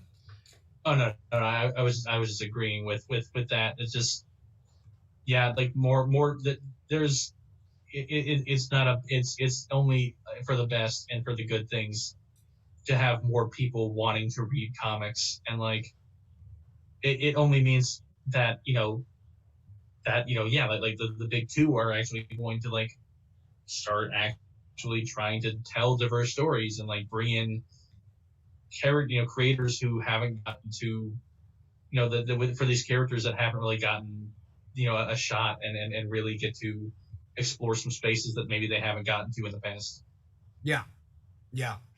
I think that the United States of Captain America is only a good thing. I keep seeing little things about there's different Captain Americas around the country, right? There's people who have risen up and realized that Captain America is an ideal. You don't need the super soldier serum, which is kind of the point of Falcon and Winter Soldier, the show, is that like you don't need the super soldier serum to be Captain America, right? You need to be able to fight for everyone. You need to be able to understand that you don't know everything, right? That there is room for everyone to grow. And this is actually something similar in like a couple of like kid shows recently, in superhero related kid shows like Steven Universe, is the fact that you don't always have to fight your bad guy, and that like sometimes you can talk to them. And like I was trying to tell my mom about Steven Universe, and she's like, that sounds boring though. And like I'm like I guess you could say that it's boring if you're having to have a talk with the villain in the end, but I don't think it's boring. I think it's a different type of storytelling. The Vision versus White Vision in WandaVision, where they're talking about the ship of Theseus, I thought that was super cool. Because otherwise, it's that was great. Blasting with head lasers, and like we've seen all that before, right? Like, let's diversify the heroes, let's diversify the villains, let's diversify the motives, let's diversify the fight scenes, let's diversify just fighting in general. Let's fight with our mind, right? Things are growing, things are changing. The world isn't the same as what it used to be. America isn't the same as what it used to be. Like, we see that with Sam Wilson being able to like talk his opponents. And sure, there are times where he needs to fight someone and you fight, but like US Agent is going in there, makeshift shield first, and like getting his ass kicked. And like sometimes you definitely need a Sam Wilson who, who's all the best things in one. I'm excited to see where the United States of Captain America goes. And I mean, there are things that we did not touch on, like Superman revoking his U.S. citizenship in order to serve the world better.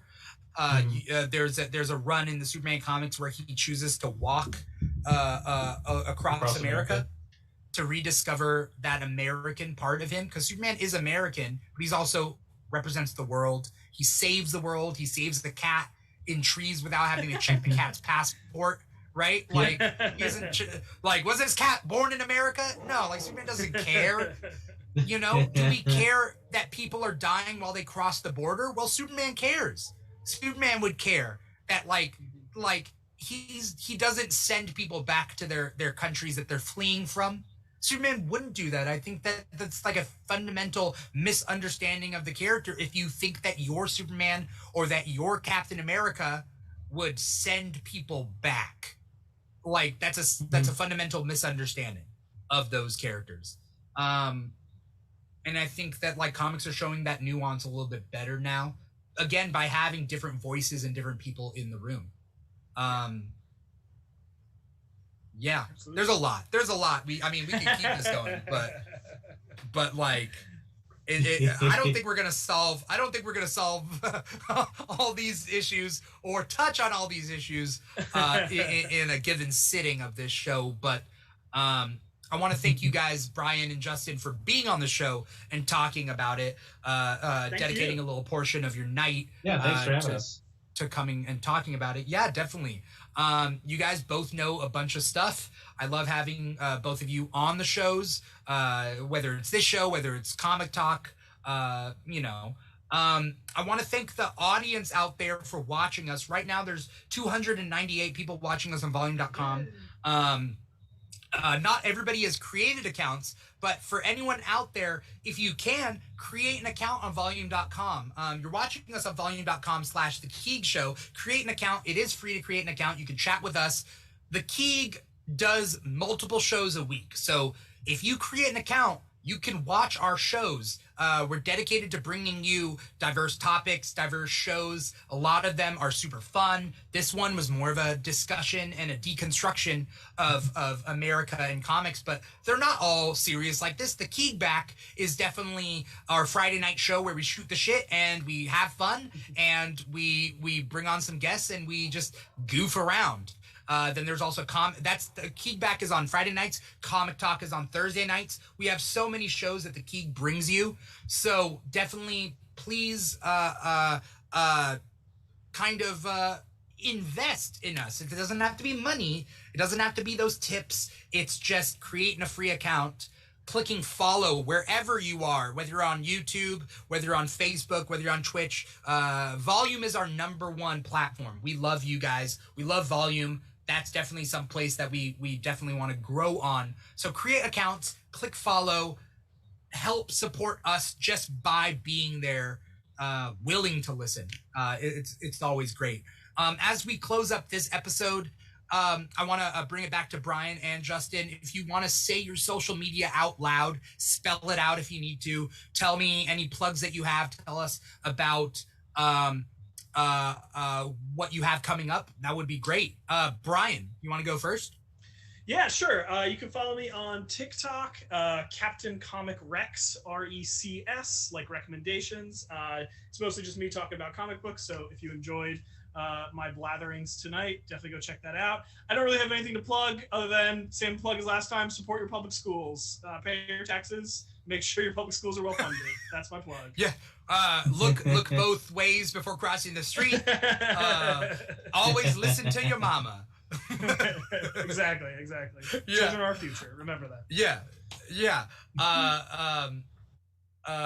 Justin, what do you got? You can find me on TikTok at moose_0. I also talk a lot about comic books. I do like comic character deep dives. I do comic book recommendations. I do, I've been doing recap videos whenever there's a new Disney Plus Marvel show episode drop. but I talk a lot about comics on there as well. So if you like comics, come check me out there. I'm on Twitter at moo like a cow underscore so like a needle pulling thread. So MOO underscore SEW. And then on Instagram, I'm at Justerino. So JUSTERINO. That one's is just like I regret not planning ahead for the fact that I would have as big a following on TikTok as I do, and so therefore consolidating all my social media handles to the same thing. But such is life, and you can find me across all of those if you wish. Yeah, I always think it's funny when people have like they have all their social media and it's always a different name in each one. Like Justin has that, and then Darth Chaco. I make fun of Darth Chaco all the time. Like he's like Darth Chaco. Then on one it's like Darth Chaco 7. On another one it's Darth Chocolate, and on another one it's like I don't know. It's just like, come on. Yeah, I think it's so funny, but you guys keep doing what you're doing because whatever you're doing, it's working. So let people work for it. Let people work hard to find absolutely. you on social media. Then they're real fans. Thank you to Justin. Thank you to Brian for coming on the show. You guys have great analytical minds, and your stuff. It's always great having you on. Thank you to the fans yet again. Once again, on the Keeg we have multiple shows, but you could find out all about our shows on social media at the Keeg Show on Instagram. That's primarily where we post our schedules and keep everybody informed. And then also on TikTok at the Keeg Show, where it's me posting a lot of videos about my thoughts and different things. If you're on one of those two social media applications, definitely follow us there. And then I'm in the process of getting all these episodes put up as podcast episodes. It's been an undertaking. I'm all caught up on Comic Talk and our after shows, putting those up there. But I'm going to get the Keeg Live episodes, including this one, up on our podcast. You can find those on Apple Podcasts, Spotify, Google Play, SoundCloud, so on and so forth. I think those are the ones that we're on. We might be on some other ones, but we shall see. But you could definitely, so if you're just tuning in, you can catch that podcast episode soon. So stay tuned if you're into podcasts. But thank you yet again for watching it, for being on the show. We got shows coming up, so stay tuned for more stuff. Thank you so much. I'm out of breath. Once again, I'm your host, Dimitri Pereira, and this has been the Keeg Live. Take care, everybody. Peace out.